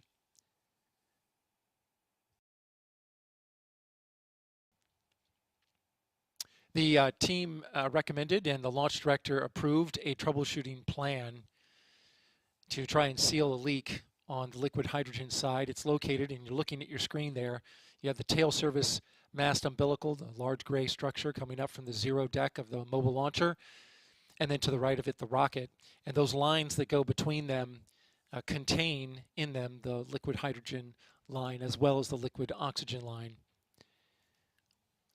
The team has a pre-planned procedure that they go through when they reach a hydrogen leak. This is similar to the one that they did during the second launch attempt on September 3rd. They have allowed the line to warm up. They purged the line, allowed that liquid hydrogen line to warm up, and now they're going to begin flow again through there. The hope is that the warming of the line allows the seal where they believe there's a leak to kind of reseat against the quick disconnect, the 8-inch line that fills the tank with liquid hydrogen. But there's a slight change to this plan that they just got approval from the launch director. A slight change to this plan. It's different from previous plans during the second launch attempt, and that is that they're going to drop the pressure on the storage tank to less than 5% PSI. They're going to drop that. That is very low pressure for this operation. And then as they recover flow into the tank, into the cryosphere, they're going to very slowly and as kind and as gentle as they can step up the pressure for the fill of the hydrogen. So a little bit of different approach here to the warm up and recover fill that they've done previously. They were already taking great care to not thermally shock the system, going very slow with the chill down, going very slow with slow fill, and then even to the transition to fast fill where the pump speeds are running. I'm sorry, there's no pump speed, no pump on the liquid hydrogen side. Rather, they increase the pressure at a very slow rate to allow that liquid hydrogen to flow in. So that's the plan. It's been signed off on, and the liquid hydrogen team is putting it into work right now. You're looking at the area where that liquid hydrogen flows into the rocket, and it's on the other side of that flight plate, that square plate, where the leak was detected. It was a 7% hydrogen leak detected by the sensors in there. And so from there, they're hoping that that reseats the leak. The leak stopped immediately once they stopped flow. So we're standing by. We'll let you know how the flow goes and the recovery. This is Artemis Launch Control.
Okay, the team is in revert and recovery. They ran that procedure and now getting ready to begin liquid hydrogen flow back into the vehicle. Again, getting ready to flow liquid hydrogen again back into the rocket from the tail service mast umbilical that you see on your screen. We're going to get that flow going here momentarily.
update on the resumption of flow into the core stage. We are now in LH2 fast fill. We are currently now in LH2 fast fill.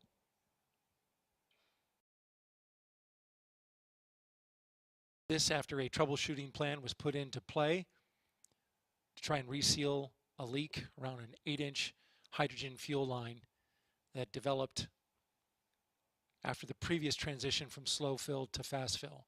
So again, currently we are now in fast fill on the hydrogen line.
Here we get an update on the flow of liquid hydrogen that has resumed into the core stage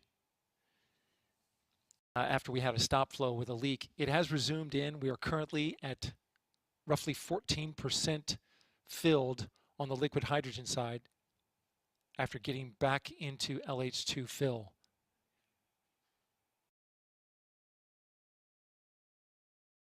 So there was a discussion between engineers and the launch director about getting data about this pressure-assisted seal that leaked. The moment that it leaked, they're actually currently pretty close to the point of having the same amount of pressure when the leak started, so they're currently watching this very closely. And at this moment, their data is telling them that they're less than a half a percentage point concentration of hydrogen on the leak. So there is a very small leak, less than 4%, which is the constraint. But they are tracking to see if it's following the increase of pressure. SLS chief engineer and others requested that they be able to gather data as they raise the pressure, and they're currently doing that now. They want to gather data to see at what point the leak changes with an increase in pressure. During the first run, they went straight to the roughly 10 psi when they went from slow fill to fast fill, but in this case they're stepping it up very slowly. And so the chief engineer for SLS, John Blevins, and the EGS chief engineer requested and got approval from the launch director to have a contingency plan in place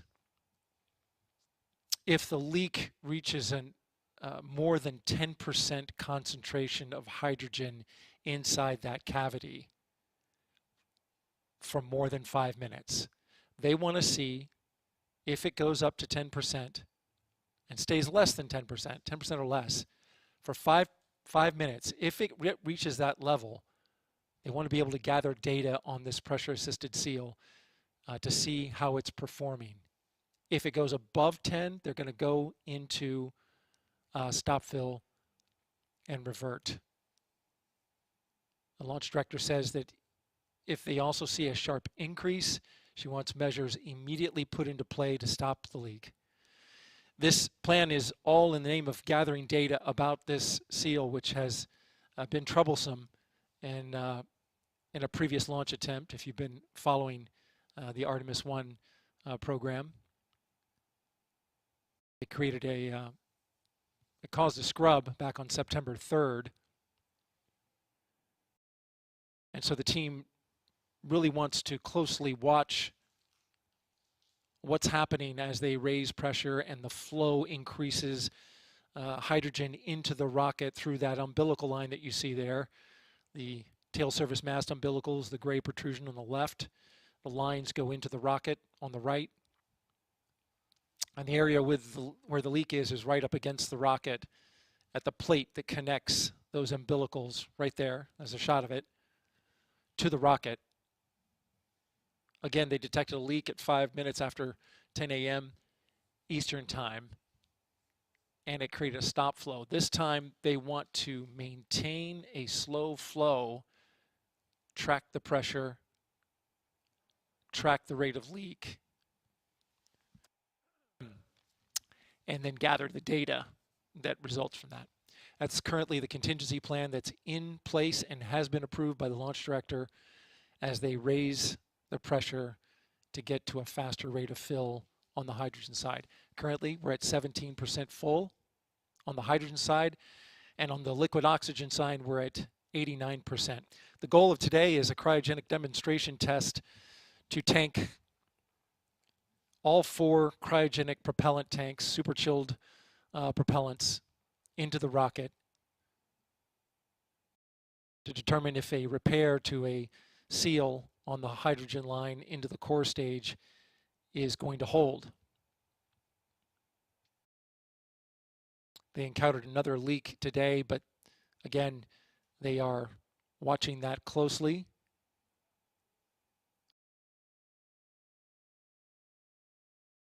as they are slowly raising the pressure, which results in more propellant going into the tank at a faster rate. Stand by for more updates. This is Artemis Launch Control.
Update on the fill rate. We are currently in the pressure required for fast fill operation.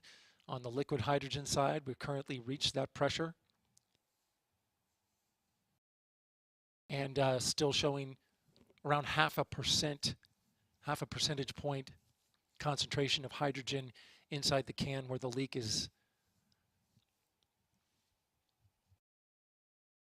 Again, we are fully in fast fill on the liquid hydrogen side with just a very small leak being detected in the can.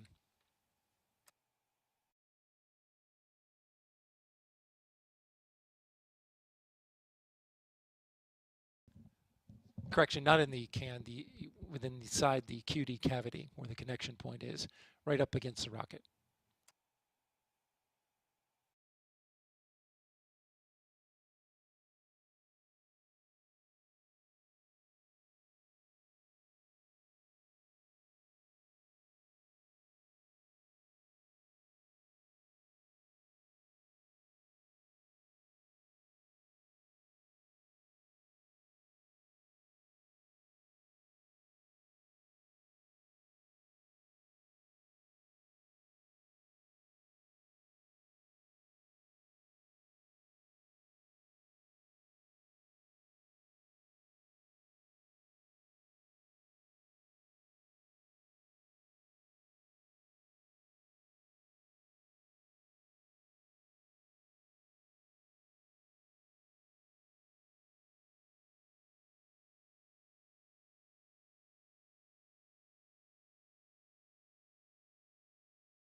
Okay, the launch team just updating the launch director on a plan to proceed to the next milestone, which is the kick start bleed, the engine bleed kick start with the liquid hydrogen. So in order to do this, there are several lines that pull the liquid hydrogen back out of the rocket after it has run through the engines. They want to make sure that they can get this bleed started and going. This is part of conditioning, thermally conditioning the RS-25 engines at the bottom of the rocket, the 4 RS-25s made by Aerojet Rocketdyne on the core stage, which is built by Boeing. There they are, the 4 RS-25 engines. So the kickstart bleed was a major milestone that they wanted to get to in this particular cryogenic demonstration test.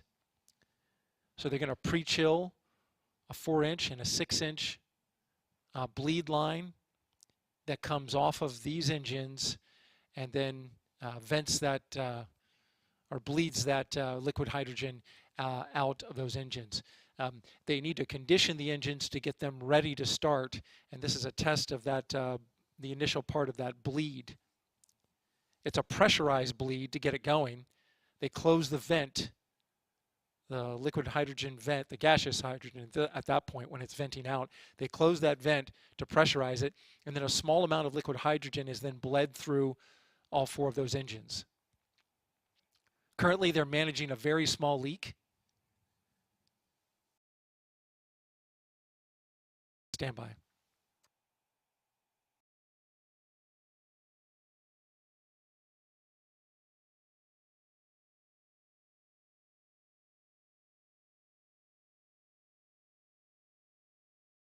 And so currently, we're at 35% full on the liquid hydrogen side, and they are monitoring a leak that is less than 1%. The engineers and safety, they're comfortable with that. The margin, the area of concern is when it goes over 4%. However, in order to collect data about this seal, engineers have sought and got approved a contingency procedure to allow the leak percentage to go up to 10% for no more than 5 minutes, after which they would go into stop flow and secure the vehicle and stop proceeding with hydrogen flow into the tank. Again, that's to collect data.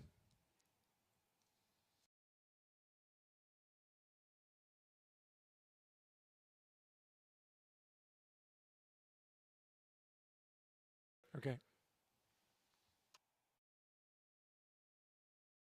Okay, and I've just heard that the bleed kickstart has now begun.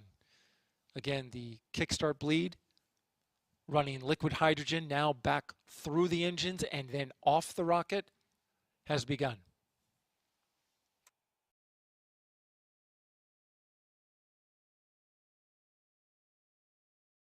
Over on the liquid oxygen side, they have reached 98%. They have transitioned from fast fill to topping.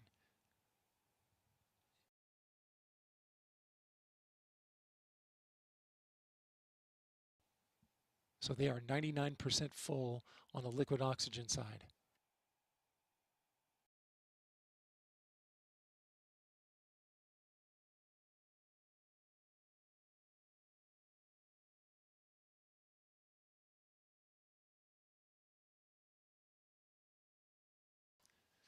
Okay, we're programming note. If you're watching us on NASA TV, the public channel, we're going to be transitioning back to coverage of the Soyuz mission to the International Space Station. We are going to go into live coverage of the docking, and we will be continuing our coverage, as you can see on the bottom of your screen, on the YouTube channel at youtube.com/NASA-Gov-video. Again, we will continue coverage there, but in the meantime, our NASA public channel will pick back up with coverage of the Soyuz mission to the International Space Station. This is Artemis Launch Control.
Okay, the engine bleed kickstart um, is going on the LH2 side, the liquid hydrogen side.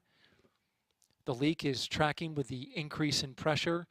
The vent valve on the hydrogen tank was closed, increasing the pressure on the tank so that they can get that bleed flowing through there. And so we're up over 1% now on the leak rate.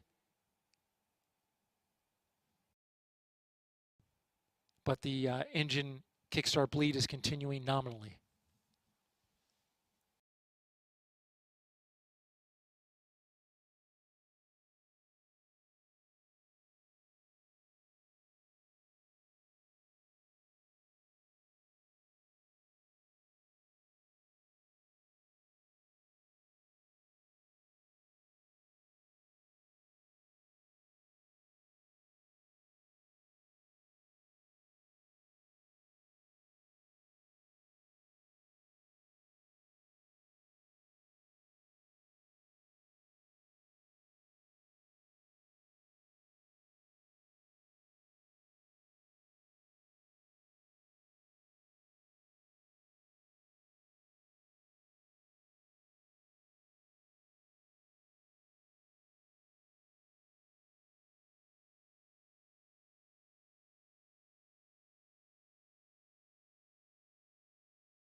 Just a few minutes to go on the engine kickstart bleed on the LH2 side.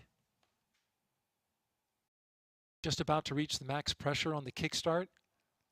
Leak is up over 3%. It topped out at 3.4%. It's tracking with increase in pressure. But the kickstart bleed is now at the point where the valves are cycling the pressure, meaning it's got it at right about the right pressure for this particular engine kickstart bleed.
Okay, the kickstart engine bleed is now complete.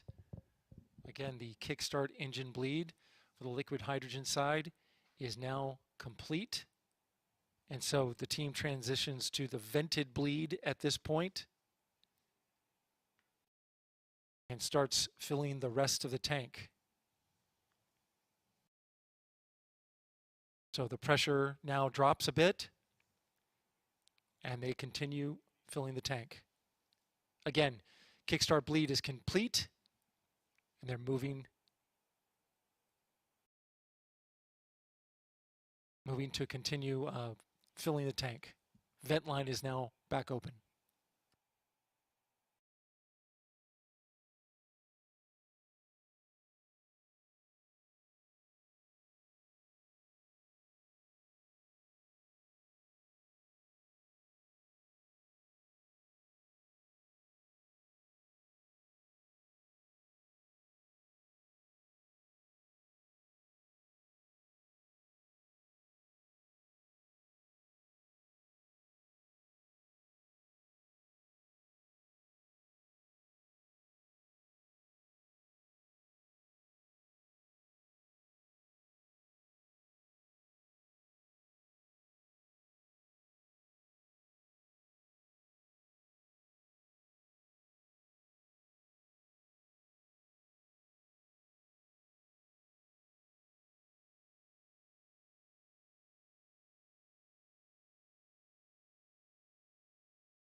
12:42 p.m. Eastern Time.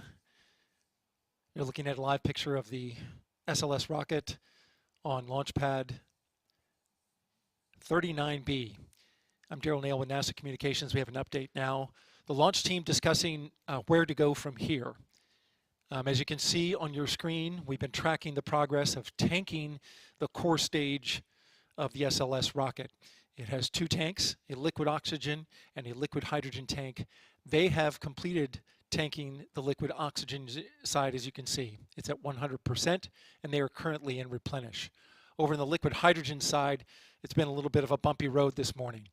Currently at 67% full, but they've been managing a leak at an 8-inch quick disconnect line that feeds right there into the rocket. In between two plates that disconnect when T0 arrives and the rocket lifts off, those umbilicals pull away and there's a cavity in there where that connection point is. That is where the leak was detected around this 8-inch QD line, which also had a leak and was repaired after a scrub attempt on September 3rd. The team discussing with the launch director the plan to go forward from here, and here's where they settled. They want to gradually increase the storage tank pressure, which will increase the pressure on this quick disconnect as well.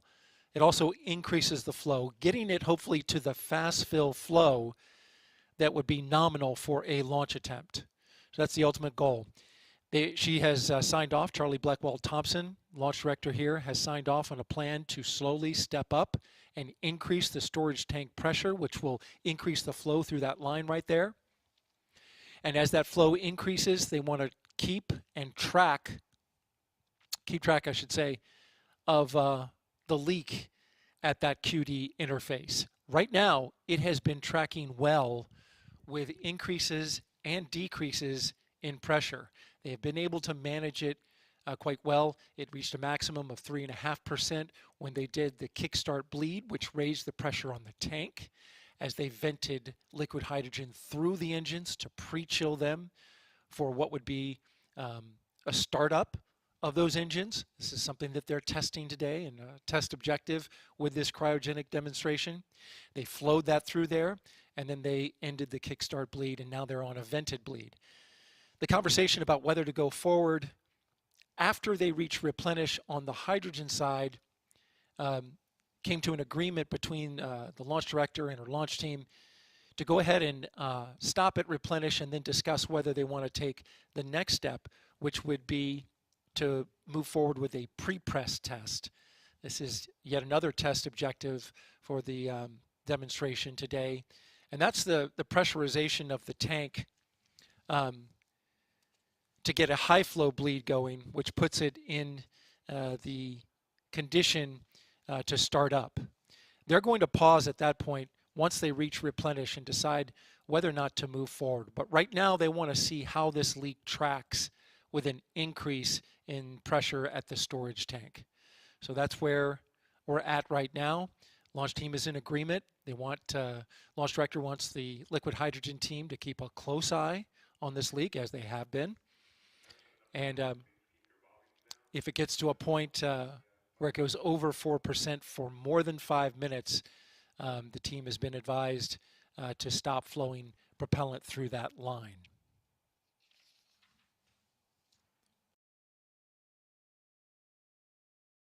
So again, to summarize, the liquid hydrogen team is gradually increasing pressure on the fill rate going into the liquid hydrogen tank, which is currently at 70%. They are tracking now the leak rate as well. And the plan is to keep going as long as that leak holds at a steady rate all the way up to replenish, which is at the 99%, 100% mark once they've got it completely full. And then the fill rate goes into a mode where it only replaces the amount of hydrogen that is lost from the natural boil off of propellant inside the tank. As it vents out, they will only replace what is lost. That is the definition of the replenish. So get it up to 100% and then get it into replenish and then have further discussions about where to go next. We started this cryogenic operation at 7:30 a.m. Eastern Time this morning with a go for cryogenic tanking. The liquid oxygen side proceeded nominally, which in engineering speak is as good as you can expect it. Not so again on the hydrogen side. They encountered a leak. They stop flowed, warmed it up, reinitiated flow, and then noticed that they're able to manage a leak on where they believe the quick disconnect of an 8-inch fill line goes into the seal at the fill plate right there on the rocket. And that's our update for now. This is Artemis Launch Control.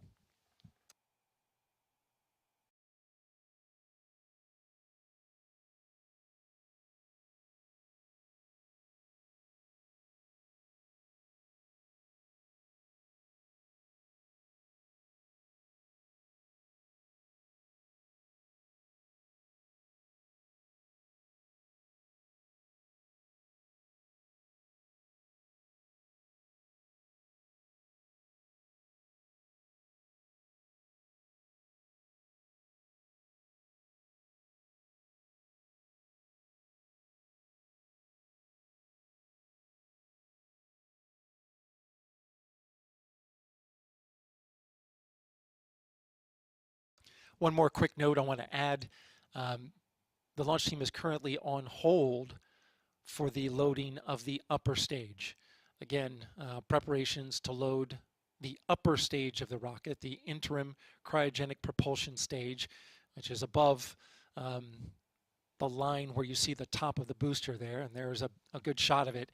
The ICPS where the inner tank shrinks down, the upper stage of the rocket, which will give that big push to the moon.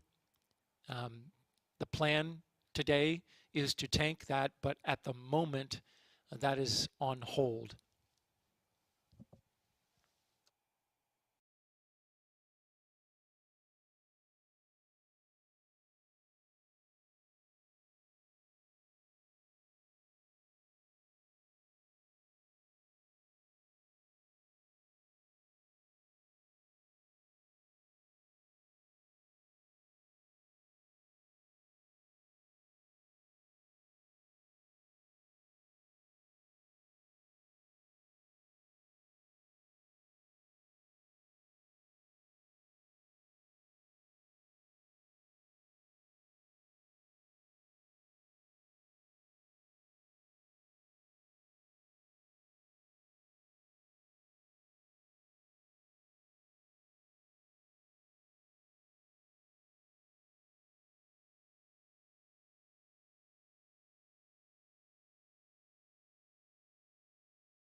5 minutes past 1 p.m. Eastern Time here at the Kennedy Space Center in Florida.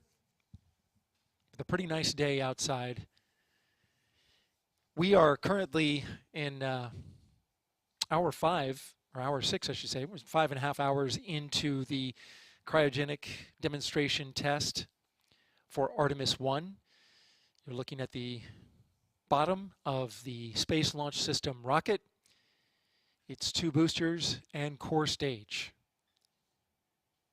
The test objectives today were to tank this rocket. It has 4 cryogenic propellant tanks, 2 oxygen, 2 liquid hydrogen.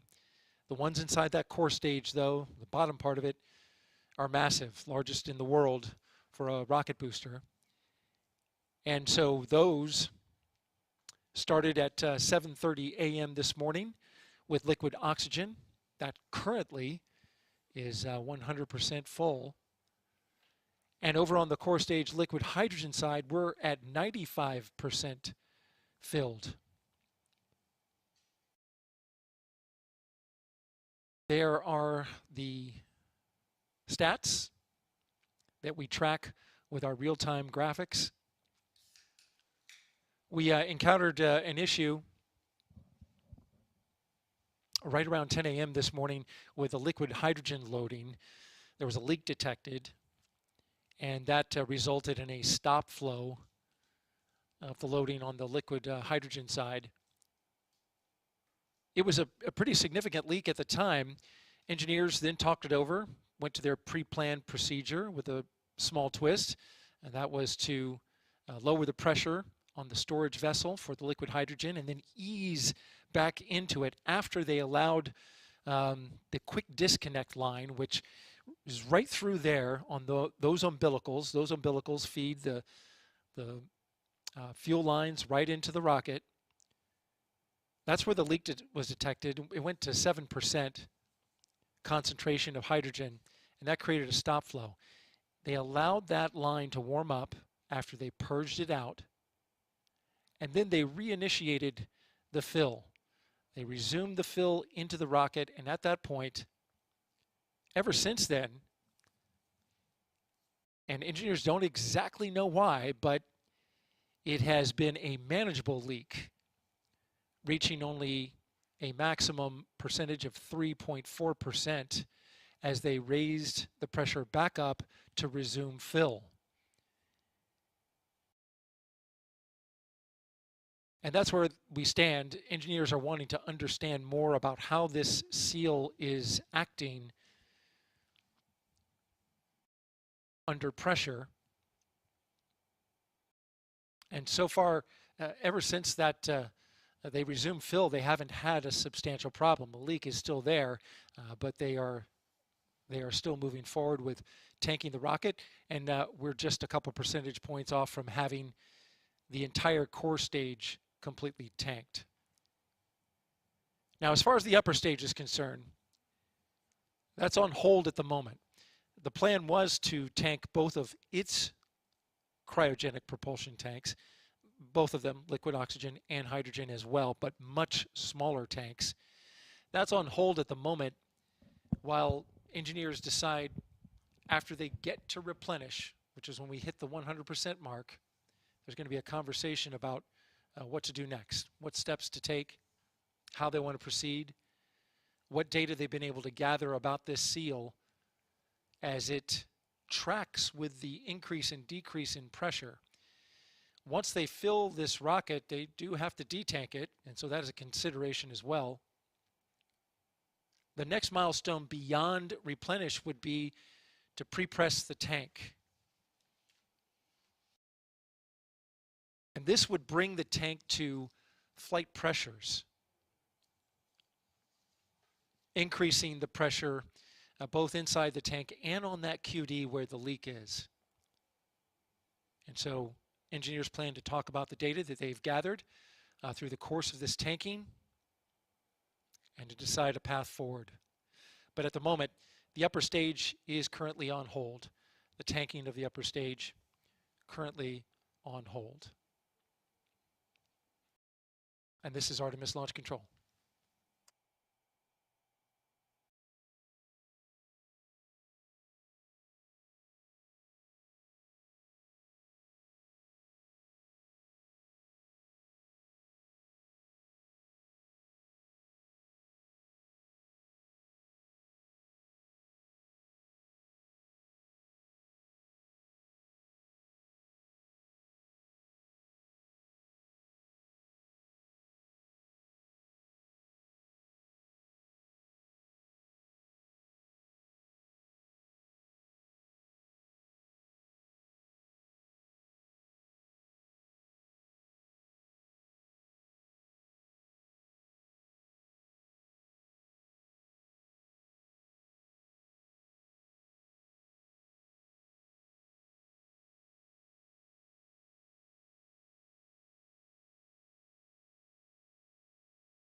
Quick update for you. We just reached replenish on the hydrogen tank in the core stage. Again, we just reached replenish on the core stage hydrogen tank.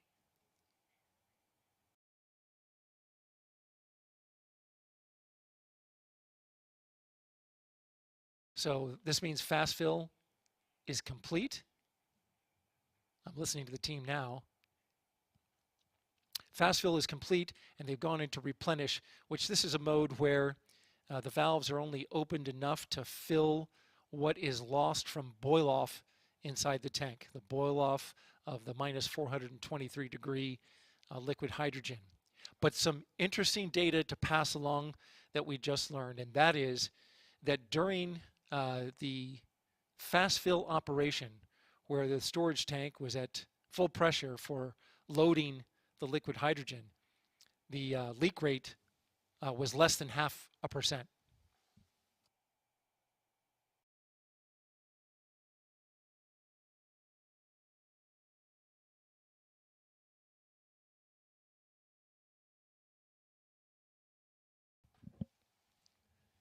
So right around 0.5% leak rate, which is very manageable for the team here, but also at the moment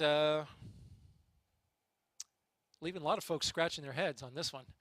But they're going to have some conversations on this particular seal and how it's been behaving up until this point, and discuss a path forward now that we are in replenish. This is Artemis Launch Control.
Welcome back to the Kennedy Space Center for those watching on NASA's public television channel.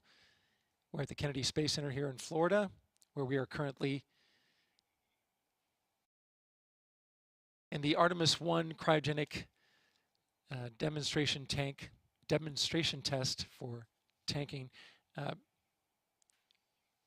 Quick update, preparations are being made to tank the upper stage of the rocket after the core stage reached replenish. Engineers discussing next steps now. Please stand by.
This is Artemis Launch Control here at Launch Complex 39B. You're looking live at the Space Launch System rocket.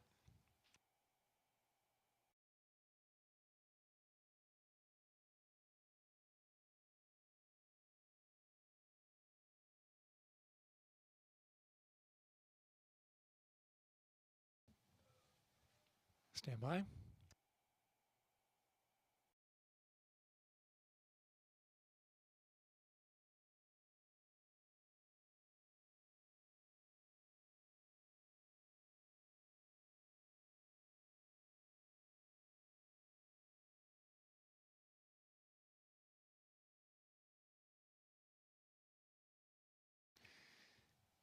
Okay, we're getting some good news from the liquid hydrogen team in regards to the leak that they were looking at early on in this operation and loading the core stage. And that is the leak reversed its trend where previously when pressure increased, the leak increased. But now they are seeing a trend for this particular seal that when pressure increases, the leak decreases. This is, as engineers say, the way that it's designed and intended to work so that it conforms to the area that it is sealing, that quick disconnect connection point for the liquid hydrogen line. And so now both tanks in the core stage are in replenish and are stable.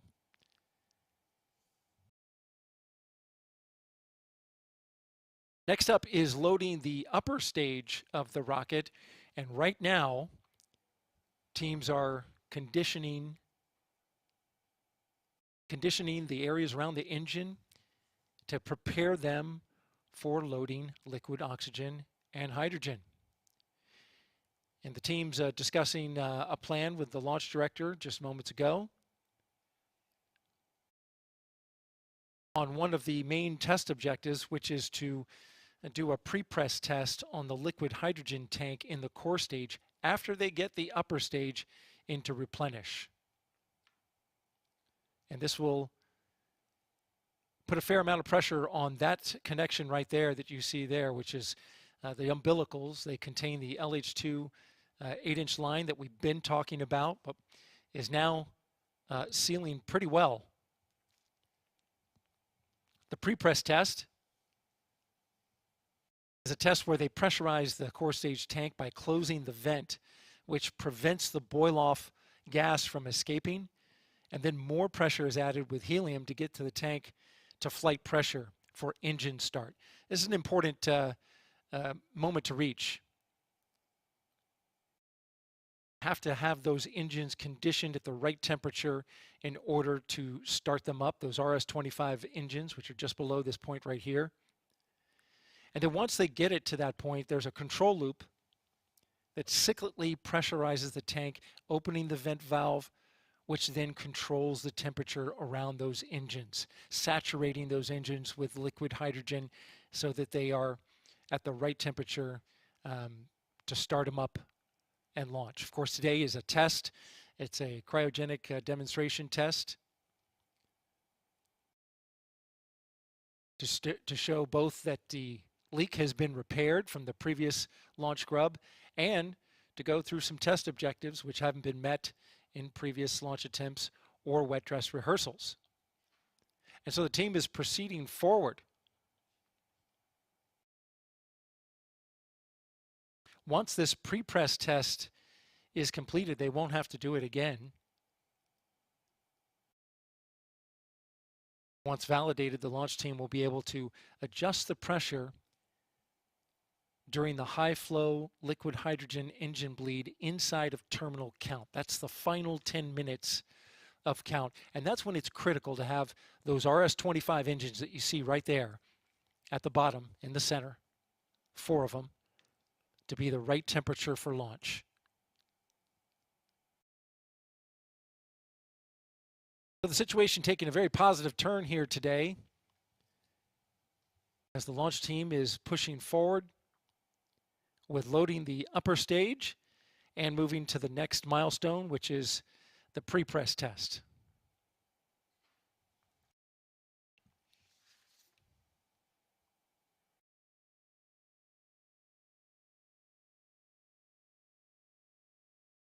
Those RS-25 engines that you're looking at right there, they are known as staged combustion cycle engines. They burn liquid hydrogen and liquid oxygen propellants at a very high pressure.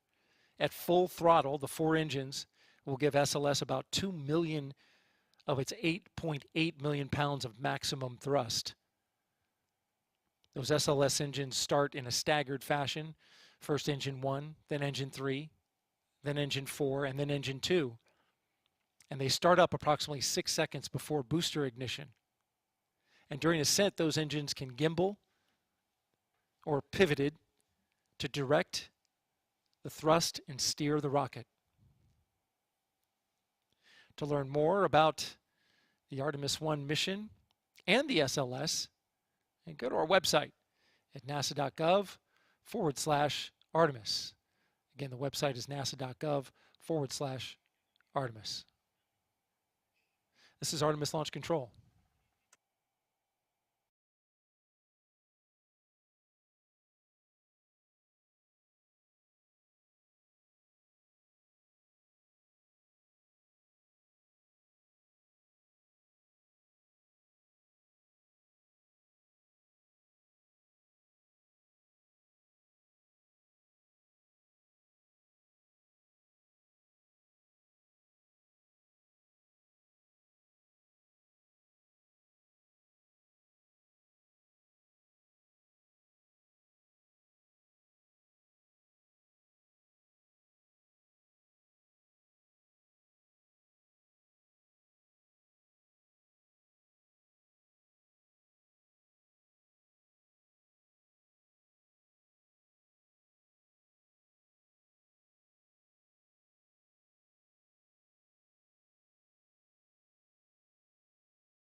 The launch team just gave the go for loading the upper stage with liquid oxygen and liquid hydrogen.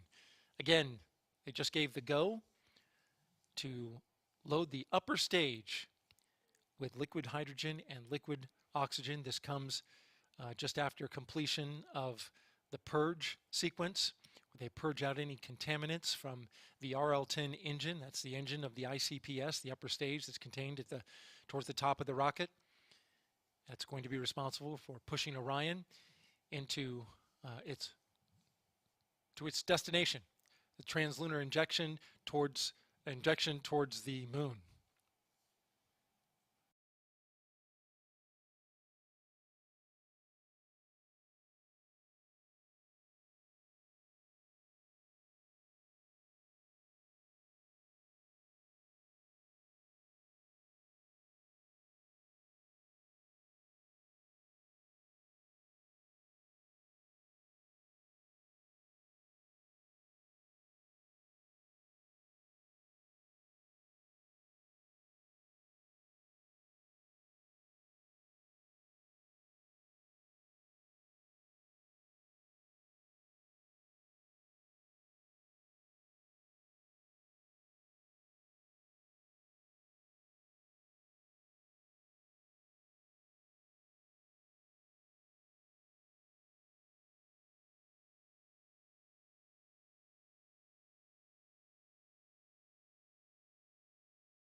The LH2 main propulsion system chill down is in work. The LH2 main propulsion system in the upper stage is now in work.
You're looking live at the Space Launch System rocket here at the Kennedy Space Center in Florida at Launch Complex 39B.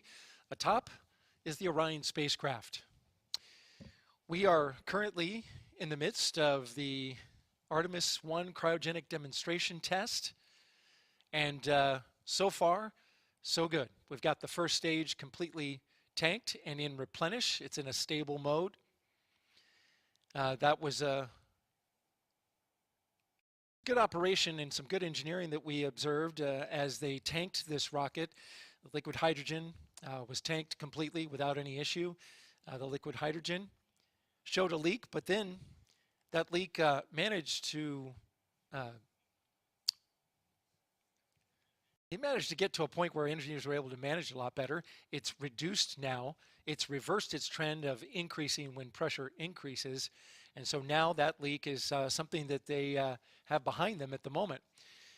And so now they're proceeding on with the chilling down of the main propulsion systems in the upper stage. And we just got a note that the liquid oxygen is now in fast fill for the interim cryogenic propulsion stage. That's the upper stage of the rocket that you see right there.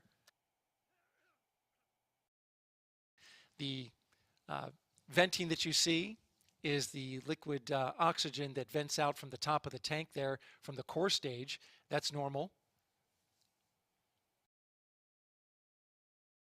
With liquid oxygen in replenish, the boiling of the tank below must vent off the super cold gaseous oxygen, and so that's what's happening there. And as soon as that super chilled gaseous oxygen reaches the atmosphere, it condenses the water vapor in the air, and that's how you have that plume there.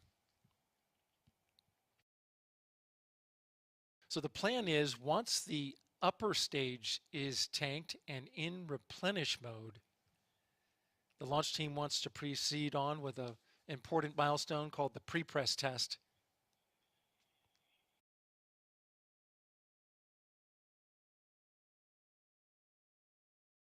Stand by.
The upper stage vehicle.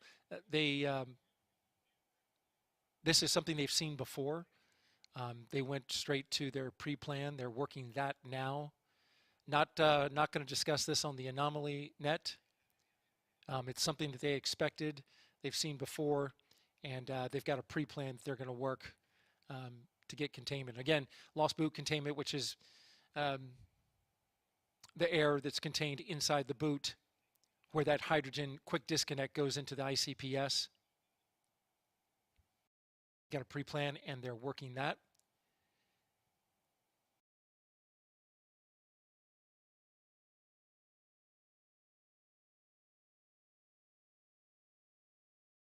Otherwise, as the upper stage loading continues, the plan is once the upper stage is in replenish mode, they're going to proceed forward with a pre-press test of the core stage.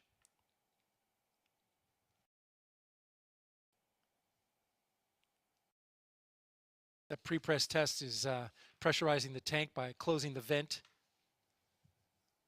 on the liquid hydrogen side to prevent the boil-off gas from escaping. And then they're going to get the engines into a high flow bleed. And that high flow bleed is important because it's triggered inside of terminal count when it's critical for the RS-25 engines to be the right temperature for launch. So that pre-press test is still ahead of the team, something they're looking forward to. It's a big milestone here and one of the main test objectives of the day.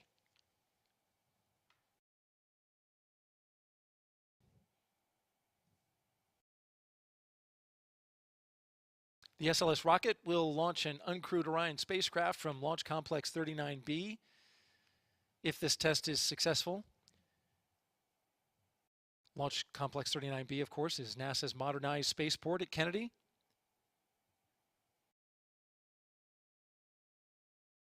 Once this rocket does launch, the Orion spacecraft will be sent into orbit around the Earth. It will deploy its solar arrays, and then the upper stage that we're fueling right now, the interim cryogenic propulsion stage, will give the Orion spacecraft at the top of the rocket the big push called a translunar injection needed to leave Earth's orbit and travel towards the moon. The stats on the ICPS, on the LH2 side, it carries 10,000 pounds of liquid hydrogen. On the liquid oxygen, it's 53,000 pounds. Much smaller tanks than the core stage. If you'd like to learn more about the ICPS and the Artemis mission, go to our website at nasa.gov/Artemis. You see it on your screen there, nasa.gov/Artemis. This is Artemis Launch Control.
We are currently in fast fill for liquid hydrogen and liquid oxygen on the upper stage of the Space Launch System rocket. Again, we are currently in fast fill for both tanks in the upper stage of the rocket. Good looking shot right there, looking down on the rocket. The ICPS is connected to the Orion spacecraft right there at the top of the rocket. And the propellant that's flowing through the umbilical lines right now is flowing at fast fill. This is Artemis Launch Control.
Quick update on the cryo loading for the upper stage. We are still in fast fill for both LH2 and liquid oxygen. Again, we are in fast fill for both tanks in the upper stage of the Space Launch System. We got about 20 minutes left, it looks like, for upper stage loading. And then the team will look at starting the next milestone, which is the pre-press test of the core stage.